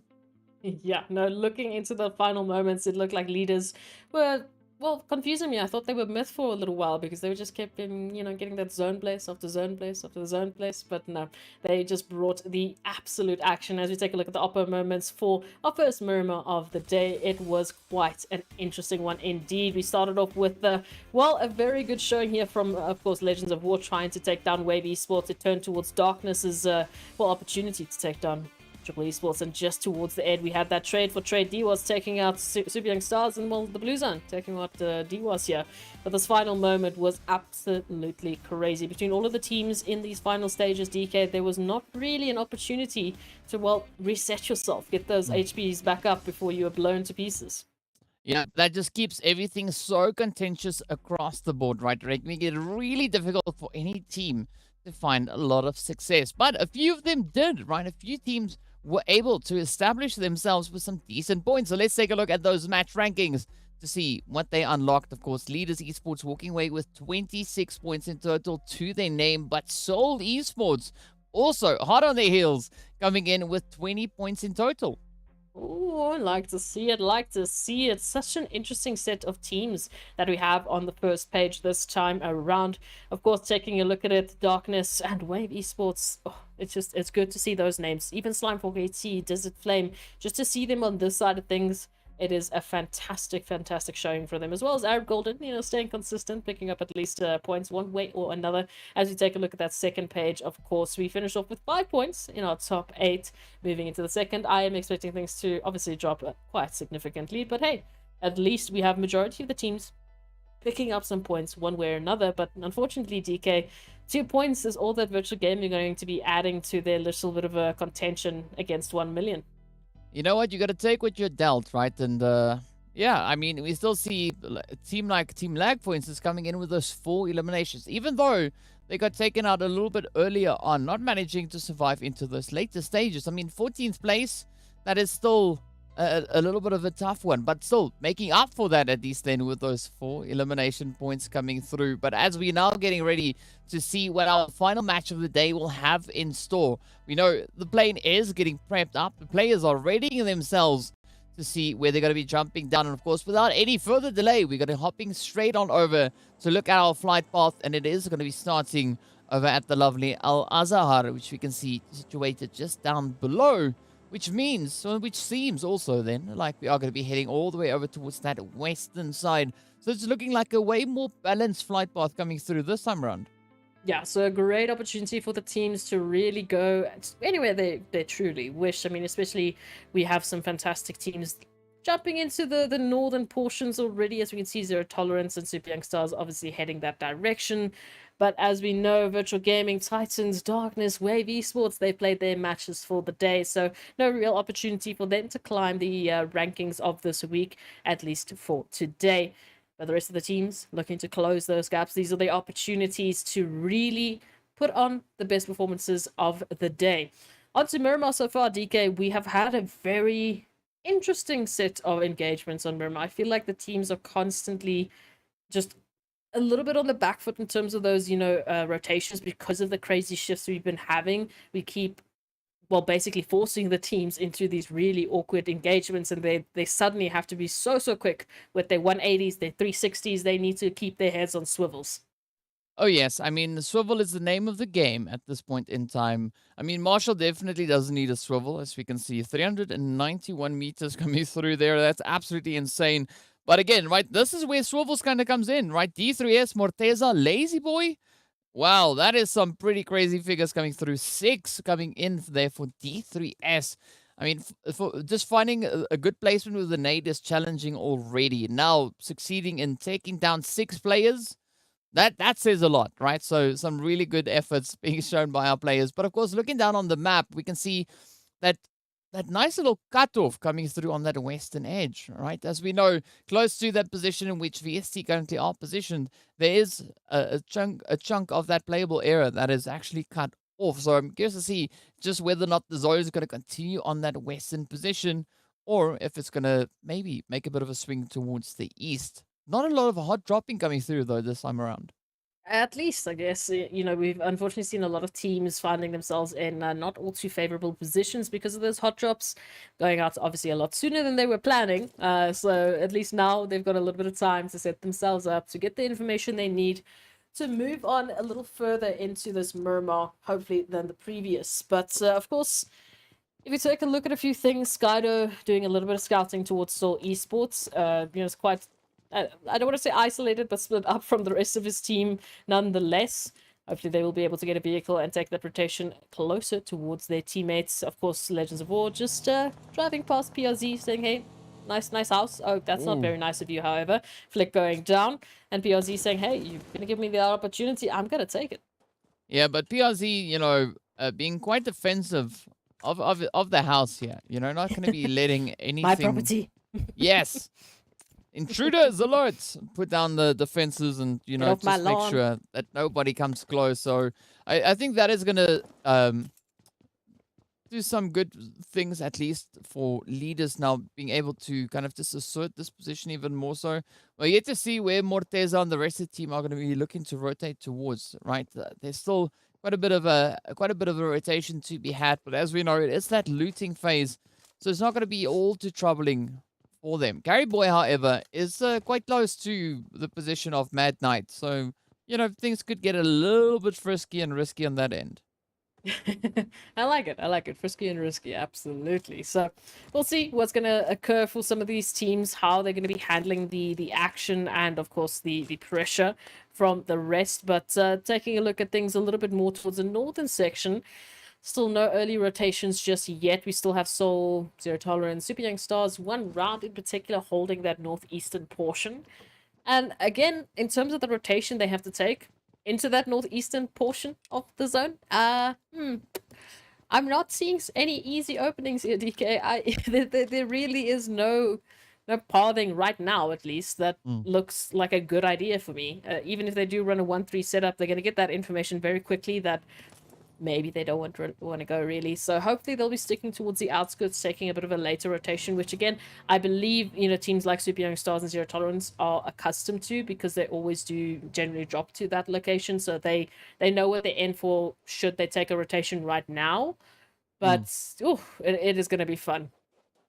Yeah, it's gonna be fun, right? Definitely, I have to agree with you on that one. But especially for the team situated towards that far northeastern side, right? If they're going to be looking to rotate along that coastal line, I think they should have started with the rotations already. So I don't think that is going to be the exact direction they could be looking at, but who knows? We could be completely wrong, right? And they might even surprise us. But center zone is, I think, where the action is going to be, at least for the time being. We got the players there from VST just locking down Monte Nuevo. But we did see a little bit of that altercation action coming through between Lag and Legends of War. And now as the rest of the teams are starting to make their way on forward, especially those edge positions, I think that is where the money's going to be at. Oh, absolutely.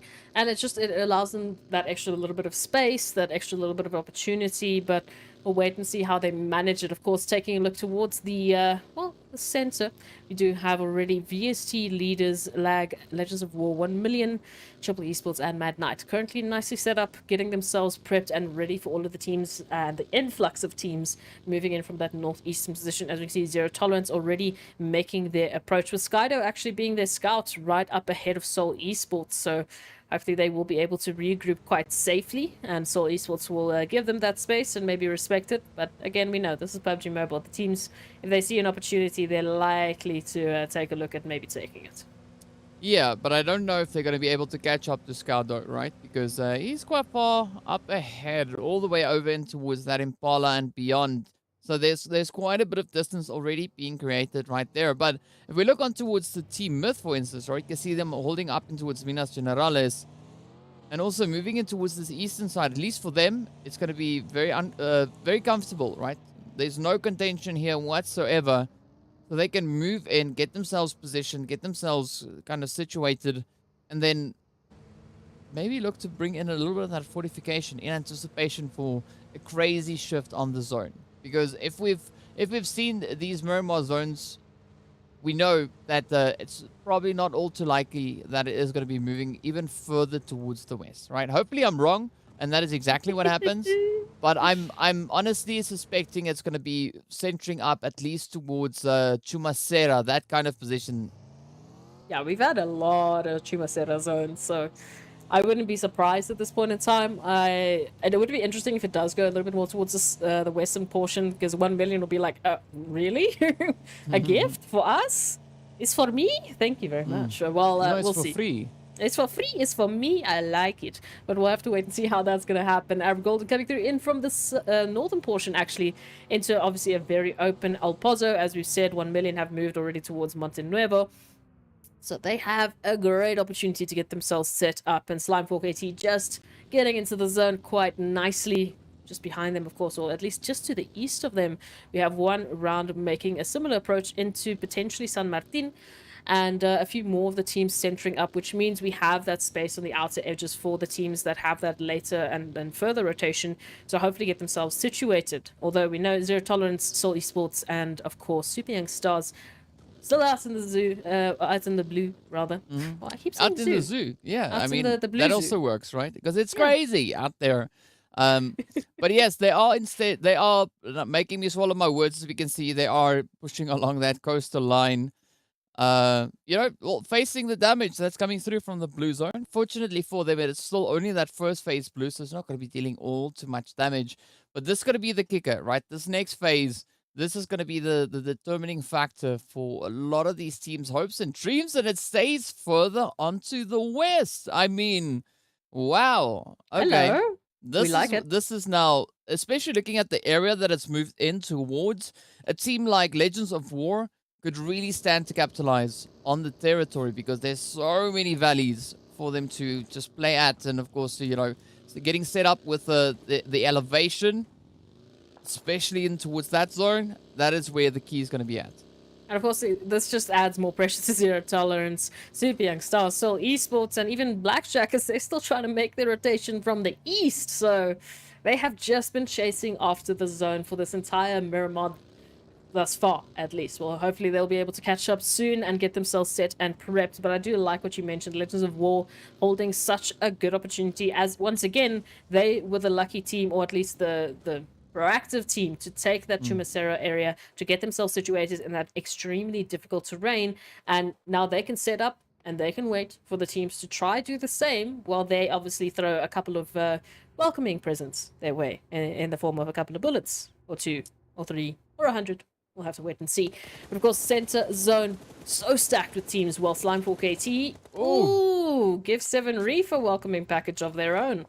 Yeah, I mean, Storm waiting almost for the longest time before taking those hits. Now it is going to be Triple coming in with a little bit of repayment, sending those shots out. Unfortunately, not really connecting up as they would have wanted to, but Storm going to be pulling it scarily close, just on the opposite end of that road.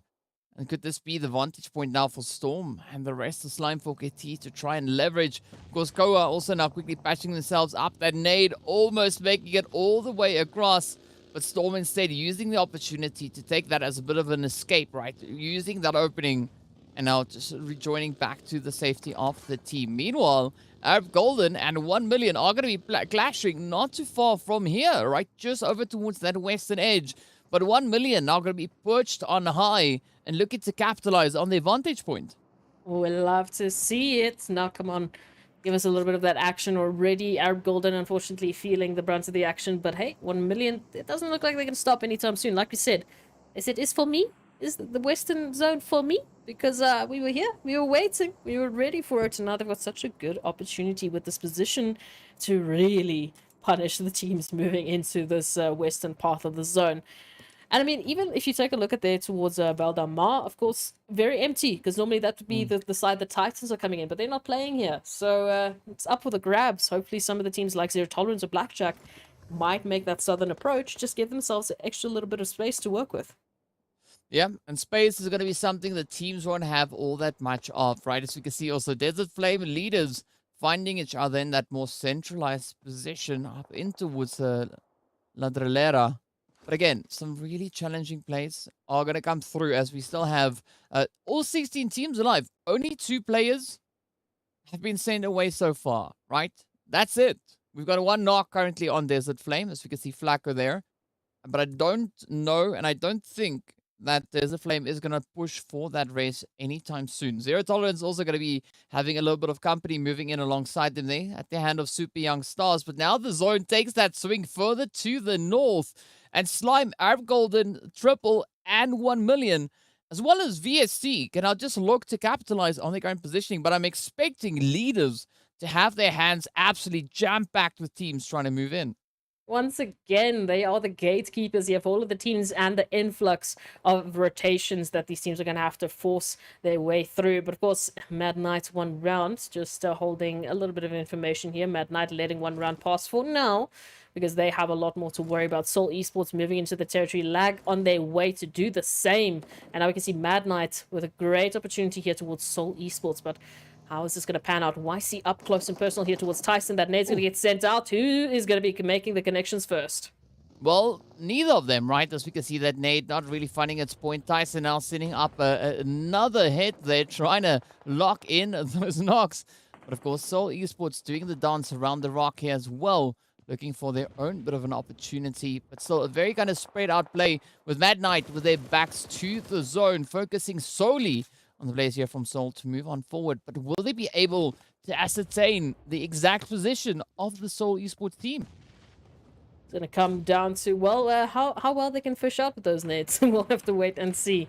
Now, Mad Knights, ooh, just backing on up, trying to get those great off angles with Scholar, just narrowly making that miss. But we'll have to wait and see 1 round. In the meanwhile, they have spotted out the Desert Flame camp, and I don't think they got the warm welcome they were really expecting. But Desert Flame definitely handing out a couple of bags of pain, and very, very scary pain. But leaders are going to be a threat, as we know. Holding that position in zone, they can definitely jump in if they want to. Well, they have to just worry about the rest of the teams rotating into this position as well. Well, I'm pretty sure they want to, right? But it's all going to come down to whether or not they're able to pull it off. Now, it's going to be leaders still locking in that position on the very edge of zone. But still so much work for those outlying teams having to continue to roll on forward. I mean, look at Hainsley just perched on high, center zone, taking swing at everyone that moves up ahead. Well, Desert Flame and 1 round are trying to kind of get themselves at least positioned in some form of safety. We then also add on to that with Leaders Esports also catching them in the crosshairs. Surprise, surprise! You made this rotation. Just remember that. But of course, Zone is going to be having its hand. BRZ now trying to relocate as so many teams are moving on in. They do need to manage their escape path because they don't want to find themselves in a position where, well, unfortunately, they can't get out. But Cacao finding the beast, and now 1-9 up next to try and just hold off against Mad Knight as Wascola just applies so much pressure and gets a confirmation. As unfortunately, Lag will lose 2 members almost instantaneously. Impressive English. But yeah, we got to move on to our 15 teams. And that was the first team, DK, to drop. Yeah, instantaneous action is crazy, Instantaneous. Right? Wow. There we go. I mean, English, what's that? It is going to be Mad Knight now to face a very similar fate to the one that they just dealt. As we can see, Leaders now looking to reach on through, finding that hit. Again, Leaders now also getting hit in their own bit of third-party action with the Super Young Stars moving in right hot on their heels. So there's a lot of exchanging happening all over the place. Zero Tolerance also getting packed up, and up comes Mord now looking for a bit of an opportunity. So close, could almost smell it. But will they be able to find that angle? This opportunity, though, is going to be a great one for Mad Knight as they get the chance to get themselves reset before pushing further and further towards that zone. I mean, but Leaders still have to get themselves in a little bit of a better positioning. Absolutely, and of course they have to do this right alongside Super Young Stars, Mad Knight. Even 1 round at Desert Flame, all running into. I mean, come on, take the ramp. It's right there, please. It's okay. It's okay. I understand. We need to play this safe because this next zone is going to be absolutely crazy. So, moving into the zone, right, we've got VST, of course. We have Myth, we have Triple, we've got a little bit of 1 million, a little bit of Slime 4KT, a little bit of Soul, and a dash of Arab Golden holding the zone currently. A lot more teams having to fight their way in because, again, we have 14 squads up and alive into this next phase. So it is going to be a fight for space more than anything else. It's going to be a little bit of a fight of attrition, right? As you can see, VSC now trying to get themselves in a bit of a dominating angle up on the high ground. We got Leaders also on the approach. We got Super Young Stars looking to roll on through.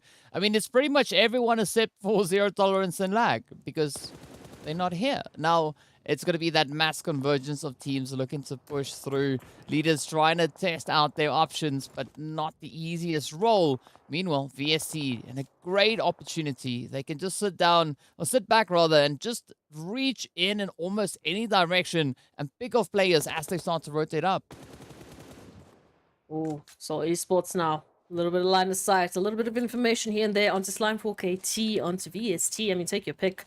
Right now, they need to decide what is the crucial moment. What is the crucial angle we need to focus on here? Give ourselves some space. And who is the immediate threat? Of course, Blackjack, unfortunately, getting sent back. So now we're down to 13 teams. So at least everyone going down here will pick up a placement. At least. At the very least. Because we have no idea how this is going to go for any of these teams. So many potential problems, especially here for Seoul Esports with Slime4KT pulling up into these compounds. Yeah, it's going to be a pretty tough one, but let's see whether or not they'll be able to get it secured, though. I mean, again, you're going to be absolutely on your toes when it comes to playing these positions, because you can see Solar and Slime in very close contention here, but still those third-party plays coming through from the players of Myth as well as VST, so a lot of caution needs to be put in. Yeah, absolutely. Seoul Esports now. Again, they're trying to spot how they're going to handle the situation, because again, Slime4KT, they are basically holding them in this position. And as we take a look at that zone shift, that is going to determine how urgent it is for them to deal with Slime. Well, at least not too bad. The zone really favoring Slime, Triple, and Arab Golden now, as they fight for control over this final zone. In the meanwhile, well, all other, 10 teams, they need to rotate on into safety. Well, it's now only the other 9 teams, right? As Mad Knight also get taken on down. But looking at the positioning that we have in that zone, I'm thinking that Arab Golden actually find themselves in a pretty opportune position. But in the meantime, it's going to be Legends of War now looking to find a bit of a trade here at the expense of the super young stars. Leaders also stepping up, finding Winky, and VST still right there. And this is where the fighting will continue. Leaders, VST, super young stars, all now fighting for a potential approach back in towards the zone. But up comes the rush. It is going to be Zuxi to deal the devastation now, as Leaders are reduced down to 2 players. It's going to be up to Gary Boy and Morteza, but already 11 eliminations to their name. Leaders absolutely looking to obliterate any opposition they can find. Oh, Leaders now taking a rotation around this cliff. NASA, of course, trying to just rotate on out of the situation into the vehicles they go, so they should just get out of the side of Leaders. But what is VST going to have to say about it? That is going to be the question as they get into zone. Of course, Triple Esports in the meanwhile taking out Legends of War potentially. But of course, Seoul Esports now, they are looking to give them some space, and that has to be right through Slime4KT. Oh, is it going to work though? I mean, Goa coming up with those plays once again now. Soul trying to send out a few of those mollies, trying to maybe cook up the action out here, but Goa stepping in, just healing absolutely glorious hits on towards them. YC quickly also just looking to duck back through, but again, right, Soul having that 2-2 split is going to be Koa now just trying to keep up the plays here alongside Storm. Up comes the hit. It is Hamo to be confirmed. And a lot of aggression now being utilized here by Slime4KT. Oh, let's move it on in. VST up the next team. Koa now holding a little bit of information here. Of course, Seoul Esports is, well, all down to YC. But we know what YC can do, and YC has DBS. So again, I don't want to put my money on YC, but they definitely have an opportunity to make something beautiful happen here. But again, we have to take a look at the zone. It's Slime4KT, it's Triple, 1 million, and Arab Golden alongside Legends of War, at least Lashin, who are holding some great opportunities here. But now it is the fight for control as 1 million are getting flamed out of the building. Oh, yes. It looks like Severif and the rest of Triple, they really want this position under their control, and they do find Marshall, though, as M7MD moves forward. It's going to be up to Venom. We'll get to see if they can keep up the defensive angles. Yes, indeed. Oh, but down they go. It now turns to Senkei. Quick little bit of a dash around the exterior. The shots connect, and it's going to be M7MD to send 1 million backing. But in the meantime, the zone has taken that absolutely insane shift in favor of Arab Golden. And this is going to be that golden opportunity for them. Of course, Soul also now getting traded on down. It is a lot of pressure for these teams to move on in, because Arab Golden are just sitting pretty in the zone, waiting for all of this action to move on in from the southeastern side. Now, Myth, of course, the furthest team alongside, of course, DWAS and Slime4KT to make a rotation, but DWAS now the solo here for Desert Flame has to choose their battles wisely, as we can see. Very exposed towards Myth, but has an opportunity as well to take out their rotational path here. In the meanwhile, nades getting sent out to Slime 4KT, Plaza, and Bronzo. Oof, I don't know how they're going to be dodging and weaving between these nades. Oh, I mean, I was just about to say D was finding quite a few angles over on towards Myth, but with that, it was that final hit of devastation being dealt. Down they go. Now, Mo is up to Myth, though. Still looking to make a bit of a play. Moment and Broly on the slow, steady approach. But they find a bit of opposition at the hand of Slime 4KT Plaza. And the rest of the crew now just absolutely taking them down. As you can see, that being the end of Team Myth. 4 teams now remain. Triple Esports still having the favorable numbers, right? Full squad at their disposal. Arab Golden, however, they've got the controlling position moving in towards the zone. And with that, it is going to be the end of Lashin as Legends of War get sent off. And Chemo trying to set up a bit of an anchor point. Oh, but Plaza and Toronto could be the determining factor here. Do they choose to get involved with Triple? Do they choose to just rotate on into the zone? That is going to be the question. Maybe for now they are keeping quiet, waiting for the better angle. In the meanwhile, Arab Golden trying to keep track of both of these teams as the smokes get popped. And the smoke run has to happen here for Slime 4KT. They're choosing to take this a little bit quiet. On their feet they go. And Arab Golden just looking and scouting for information because they don't quite have the positional based on where these scouts are going. But oh, Plaza, goodbye. But now, potentially, we'll see what Pronto can do about it. Oh, I mean, it's going to be quite the challenging play. But, out comes the Bolties once again. It's now up to the place here from Triple Esports, looking to lock down at least the southern position. Again, that re-knock comes through, and with that, it is the end of the road for Slime 4KT. Ab Golden now in a golden position to potentially lock in their second winner chicken dinner. I mean, this week so far being absolutely amazing for the entirety of Arab Golden. But is it going to be on the cards? Triple Esports still posing somewhat of a threat here. You can see Ilias just trying to set up that position, having the angle in the zone. But look at Triple, all lying here in single file, getting ready for that push. I don't know if they've got enough smokes left, but I think that is the only way that they're going to be able to get themselves back into contention. Yeah, look, I see not many. I was just jumping through the utilities there for the players, and it's not looking great. And yeah, single file line because, well, that's all the cover that they have to work with. Now, Arab Golden going to be sending out at least Wiz to just get a better angle on things. And oh, this is dangerous now here for Triple Esports. You can see Wiz just spotting out the pixels, going to be sending in the bullets, but Seven Reef is going to be quick enough to at least give them a little bit of a breathing room. But what else can they do? I mean, I sincerely thought that that position by Wiz was going to be, that's going to be where it's at. But Triple now pulling it out of the bag, just stepping up, and now all the pressure turns on towards Ilias and Angelo. But they're not yet really secured within the zone. They got this slight edge position. But I'm feeling quite worried for Triple Esports, right? They're going to have to start to move. The blue zone will leave them with no other option. And this exposes them entirely to Arab Golden. Up comes the mow down, the spray down, the shots connecting up, head after head, knock after knock, and this could be the end. Yes, indeed it is. It is going to be Arab Golden to lock in their second winner chicken dinner with an absolutely insane amount of performances coming through. What a challenging zone, but Triple Esports making it so dang contentious, right? Arab Golden locking in those 6 eliminations to add to the tally. Yeah, Triple Esports really got done in there by the zone. Not having the vehicles to make the rotations, not having the smokes, unfortunately. Nothing was really working out for them in the final moments, but kudos to Arab Golden for just taking a look at those rotations and making sure that the play was going to be in their books.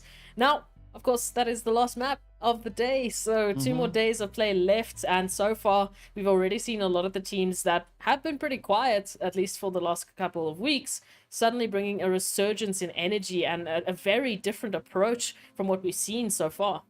Yeah, I mean, that's what makes it so exciting, right? There's no certainty whatsoever. The only thing that's for certain is that we are going to be taking a very quick break, so be sure to stay tuned, and we'll see you guys right back in a short few moments.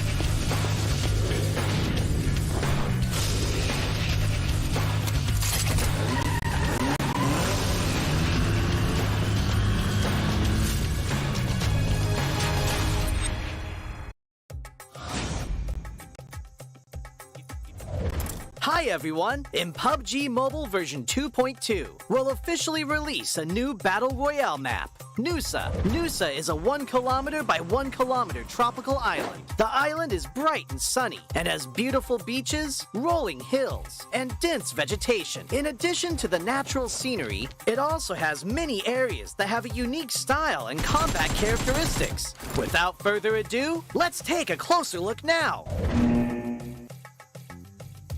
As a whole, being a 1 kilometer by 1 kilometer map, Nusa is the smallest map PUBG Mobile has released to date. It also has the most compact structure among all the Battle Royale maps. We can make some comparisons by looking at the data. Erangel is 8 kilometers by 8 kilometers in size, and 100 players participate in each match. This means there is an average of 1.56 players per square kilometer. In Nusa, an average of 32 players fight in a 1 square kilometer area. Conflicts are intense, and players will start shooting right after landing. In the southern part of the map is a heart-shaped island. 2 paths connect this island with the gorgeous Pink Beach. The Ferris wheel and hot air balloon are both located on Pink Beach, which highlight the romantic atmosphere of the beach. But keep in mind that the terrain of Pink Beach is rather open and has little cover within a certain area. If players want to move around Pink Beach, they can do so with the help of smoke grenades to obscure enemies' vision, or push the beach balls on the beach and use them as moving cover. But if you do so, remember to keep an eye on their durability. In short, Pink Beach is beautiful and romantic, but you must take care if you plan to spend some time there. Bulan Bay is located in the northwest part of the island, and the coast is quite low there. The cliffs on both sides have a large height difference, and players can move between them with a zip line, utilizing the advantages of high ground. Players at the top can observe where enemies are moving in the bay. Meanwhile, players in the bay need to move around covertly. There is also a cavern connected to the sea in the northern part of Bulan Bay. Players can jump there directly. The cavern extends in all directions, and players can explore this area. In addition to the natural scenery, Nusa also has many urban areas, of which the largest is Telepak Town, which is located in the southeastern part of the map. Buildings are scattered everywhere in the urban area, and close-range street fights can break out at any time. There are premium apartment buildings in Telepak Town. These buildings have elevators that can be used, which adds another dynamic to searching, attacking, and defending in the building. For example, players can set up an ambush in the elevator. By getting in and not selecting a floor, they can then give enemies a surprise when they enter to use the elevator. The rooftops of buildings in Telepak Town are also connected by zip lines, which gives players more flexibility in urban battles. If the zip line is destroyed, it can be repaired with a tactical crossbow. I believe Telepak Town will give players a unique 3D alley combat experience. If you like fast-paced battles and enjoy thrilling shootouts right after landing, you can land at the Science Center at the heart of the map. The design of the modern orbital satellite roof feels really high-tech. The Science Center has 3 floors. Each floor is spacious and contains lots of supplies, which attracts many players to loot this area. As you can imagine, very intense battles will break out between these floors. At the top of the Science Center is a rooftop with a multi-layer structure. Players can look far into the distance from here for a great visual advantage. However, they'll also be exposed as there's nowhere to hide. If you want to land directly on the rooftop, you must check if there are enemies nearby to ensure your own safety. In short, if you're confident in your close-range shooting skills, you're welcome to land at the Science Center. Like the Science Center, Flame Village is also located at the center of the map. The terrain is quite low there, and the village is surrounded by mountain slopes. There are many huts in the village, and there are many places where you can stand on the beams of the huts. Players can climb or jump onto the beams to ambush other players. But there's one thing you mustn't forget. A tactical crossbow used with firebolts can set the huts on fire. This will expose the players hiding in them. Of course, firebolts will burn and deal damage to enemies when they are hit. In addition to huts, there are also brick buildings that cannot be set on fire in Flame Village. They occupy a large area, contain plenty of supplies, and are high conflict areas. If you're confident in your shooting skills, you can choose to land at Flame Village or Science Center at the heart of the map. It'll also be convenient for moving to areas along the edge. Other than the previously mentioned areas, this island also has winding and rugged mountain paths, a shipyard where the whistle roars, a regal resort with wide and open terrain, Sunset Street, which is planted with mini banana trees, Crystal Bay, which has secret rooms, and more. These are all gorgeous locales that can bring players different gaming experiences. After hearing the above introduction, I'm sure players already understand what makes Noosa so uniquely fun. Lots of supplies for fast looting. The verticality of the terrain increases the strategic depth of battles. And the 1 kilometer by 1 kilometer size makes firefights inevitable. What are you waiting for? Gather your friends and enjoy a rowdy vacation on Noosa. For more details, don't forget to follow the official PUBG mobile community. See you next time!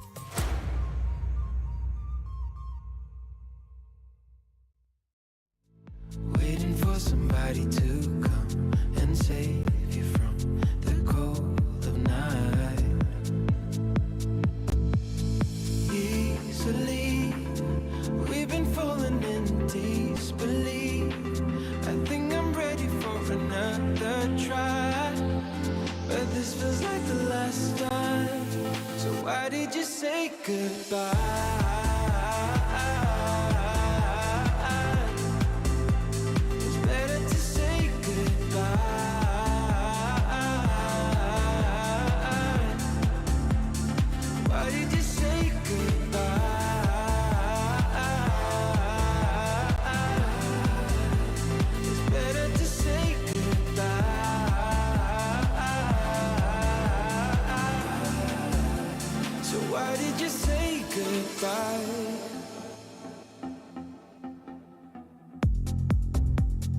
Quiet like the ocean, with the rumble running deep. This is how I see you, when you hide your feels from me. Why you heavy-hearted? Cut the silence talk to me. Release your mind, get what you need. Easily, we've been falling in disbelief. I think I'm ready for another try, but this feels like the last time.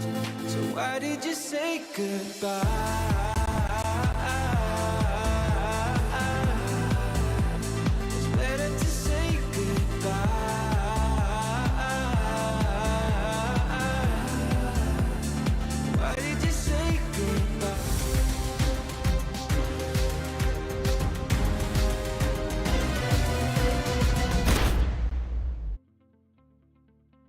Hello and welcome back to the PUBG Mobile Pro League Africa Fall 2022 season. Of course, the day's proceedings now done, right? All the maps have been played out and we've been seeing some pretty surprising performances coming through. Some crazy clutches. And of course, the last match being no stranger, right? The game's still being absolutely exciting all the way to the very finish. And of course, speaking about that, we are going to be taking a look at our match rankings to see how many points the teams were able to secure, with Arab Golden locking in that winner chicken dinner, but only managing to land 21 points. Instead, Triple Esports, with their double-digit eliminations, securing themselves 22 points to take the pole position. Even in the tough positions Triple Esports found themselves, they really found the shining moments. So picking up 10 eliminations, obviously one of those was thanks to Arab Golden. But as we go down the leaderboard, we also take a look at the leaders, Esports team, who picked up 12 eliminations. Absolutely ridiculous, but not too surprising from a team like leaders. We move on down 1 million, picking up 7 as well. So I don't know, maybe that contention between themselves and virtual gaming might still be on. We'll have to wait and see later on for the overall standings, how that is actually taking a look at. But it's good to see some faces here like Desert Flame Esports and Legends of War making an appearance here on the first page. Yeah, I mean, Leaders Esports definitely being the leaders with regards to aggression, right? I mean, 12 eliminations really doing them some very favorable things. And of course, right, we've said this before, teams really looking to capitalize on that 1 point being awarded per elimination. So this is going to do quite a few favorable things. But as we know, this is only our first page, right? We do have 8 other teams situated on that second page. And as a result of the aggression being shown on this first, that is only going to mean that it's going to be a little bit more scarce moving towards that next one. But we at least also then see our top 5 teams being able to lock in those double-digit pointers. And of course, Legends of War only landing those placement points. But let's take a look and see what that second page looks like and how many points they were able to provide. Of course, it is going to be Super Young Stars sitting at the top there with their 4 points. And then we move down to VST with a 3. And of course, Soul Esports 1 round, Mad Knight and Blackjack locking in 2 points apiece.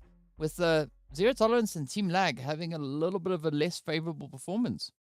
Yeah, it was quite a crazy contentious placement there towards the end of Miramar. It was tough. The zone shifts really weren't looking too good for anyone's favor other than Arab Golden, of course. So the teams really had to push it. They really had to fight to and nail to try and get themselves closer and closer to any sort of opportunity. But hey, some great eliminations picked up here and there, and points are points at the end of the day. So unfortunately, Zero Tolerance, TEAMLAG, I have no silver lining for you. I'm sorry. But hey, you still have tomorrow and Sunday to come back with that performance and hopefully pick up a lot more points in their respective matches. So match rankings done and dusted, and of course our Miramars have been absolutely spectacular. The teams have really shown to surprise us with the aggression that they've been bringing in. So overall today, I would say we've continued that streak of just having such an aggressive day with this particular map pool.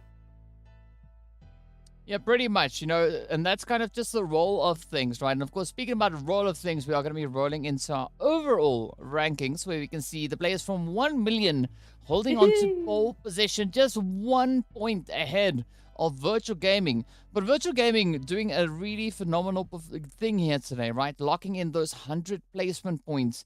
And that just shows, you know, that winner chicken dinners, those 15 points per chicken, it can really start to add up. But that is never the emphasis of any of these teams, right? Unless, of course, your name is Titan Gaming, who's already got, what, I think 12 at this point in time. So some pretty crazy eliminations there. But yes, our aggressors definitely being the Titan Gaming team, right? 87, quite literally leaps and bounds ahead of the competition. The only team that gets close to them is going to be 1 million with those 74 eliminations. But again, right, a very competitive kind of placement on this first page. Yeah, no, absolutely. Again, just adding to the balance that Leaders Esports have been bringing in. Yes, now they are a little bit more spread out towards those elimination points just because of how today's games have been going, but it is a much closer balance than what we've seen from them in the previous weeks. And of course, Slime 4KT alongside Team Myth rounding up the top 8 teams. 85 points currently is the standing line for teams to get themselves on this first page, and they'll have to go through Slime 4KT, so it's not going to be easy. But hey, we'll take a look at those second pages and see how the teams have shifted things and how that top 12 is looking. So Desert Flame Esports, Darkness 1 round, and VST Gaming currently are teams rounding up the top 12, and that is obviously the opportunity to go towards Livic on Sunday. But hey, looking at 12th to 13th, it's 4 points, DK, that is keeping that alive. So I can't see that this is not going to keep us on the edge of our seats. I think literally once again, till the very last match, we are not going to have that confirmation.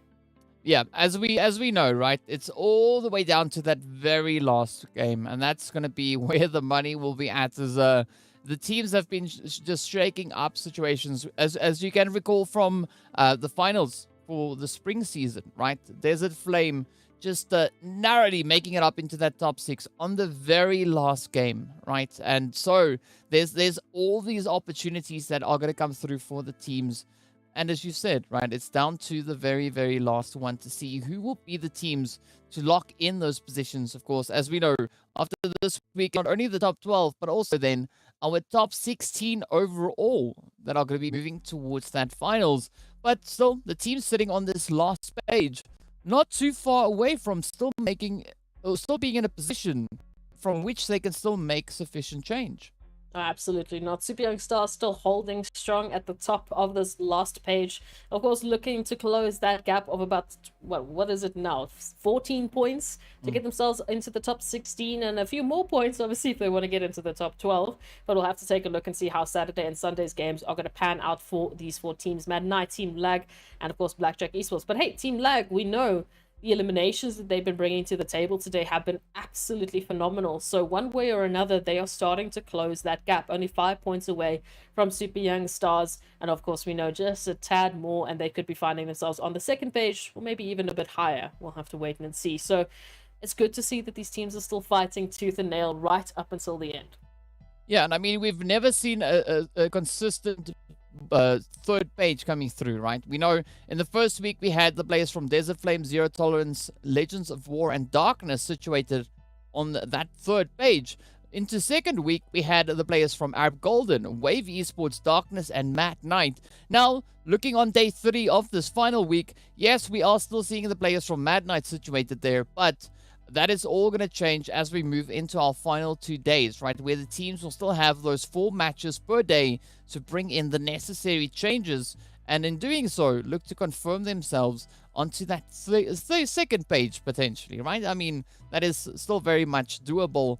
But as we know, it is going to be quite the challenge as the competition is pretty tough. And it's not that easy for any particular team to really get that runaway performance. It is a tough competition for all of the teams fighting, and of course they have to keep track, as we said, of so many standings. You know, we said PMG standings, we said the grand total standings, and then your overall standings for this week. But DK, there's a little bit of an announcement that we need to make in terms of where the viewers could actually be watching all of this action unfold over the next 2 days. Yeah, of course, you can follow us on our socials, as you can see right here. It is going to be on YouTube, on not only the main channel, but also on the PUBG Mobile Esports MENA channel. You can, of course, reach us on Facebook at the PUBG Mobile Esports Africa channel, and then, of course, TikTok on the PUBG Mobile MENA Esports. So be sure to tell us what you think. Who's going to be the teams to rise to the occasion tomorrow? And also tell us what you thought of your favorite team's performance today. Be sure to include the hashtag PMPL Africa alongside your messages. But of course, quite looking forward to seeing what everyone has to say about what happened today. As we know, right, it was an action-full day, quite a bit of spice being spread all over the place. And that only makes us that much more eager to see what is going to come through in our final 2 days. I mean, looking at just what we've seen today, it has been such an energetic moment for these teams to bring forth all of the action that they'd have to do, fighting all of those obstacles and bringing themselves into a position where they could actually take a piece of that winner chicken dinner. It has been such a wonderful opportunity to witness. Yeah, speaking about obstacles, one thing that is definitely not an obstacle is to crack open a Monster, right? So big shout out going out to Monster Energy, our official energy drink partner for the PUBG Mobile Pro Leagues. And of course, as per usual, right, we also then have to give a very big shout out going out to Oppo. So, born to win, welcome to the exciting match brought to you by Oppo. Get your gamer mode on with the much loved Reno 7 series. So, much love going out to both our sponsors there, Monster and Oppo. You guys are absolute legends. But of course, speaking about legends, right, we saw quite a few legendary performances coming in today. And tomorrow will be yet another opportunity for these teams to continue with the efforts, right? Continue with the grind, look to lock in those points. And who knows, maybe tomorrow we could have an entire different kind of situation when it comes to our top 16 teams. Of course, we know we're going to be moving into a very Erangel heavy day, so the teams, they need to bring the action. Well, on that note, we are going to be ending it right here for tonight. So be sure to join us back again tomorrow as we move into that Erangel heavy day with all the action the African region has to offer. Until then, stay safe, stay frosty, and see you all back again tomorrow.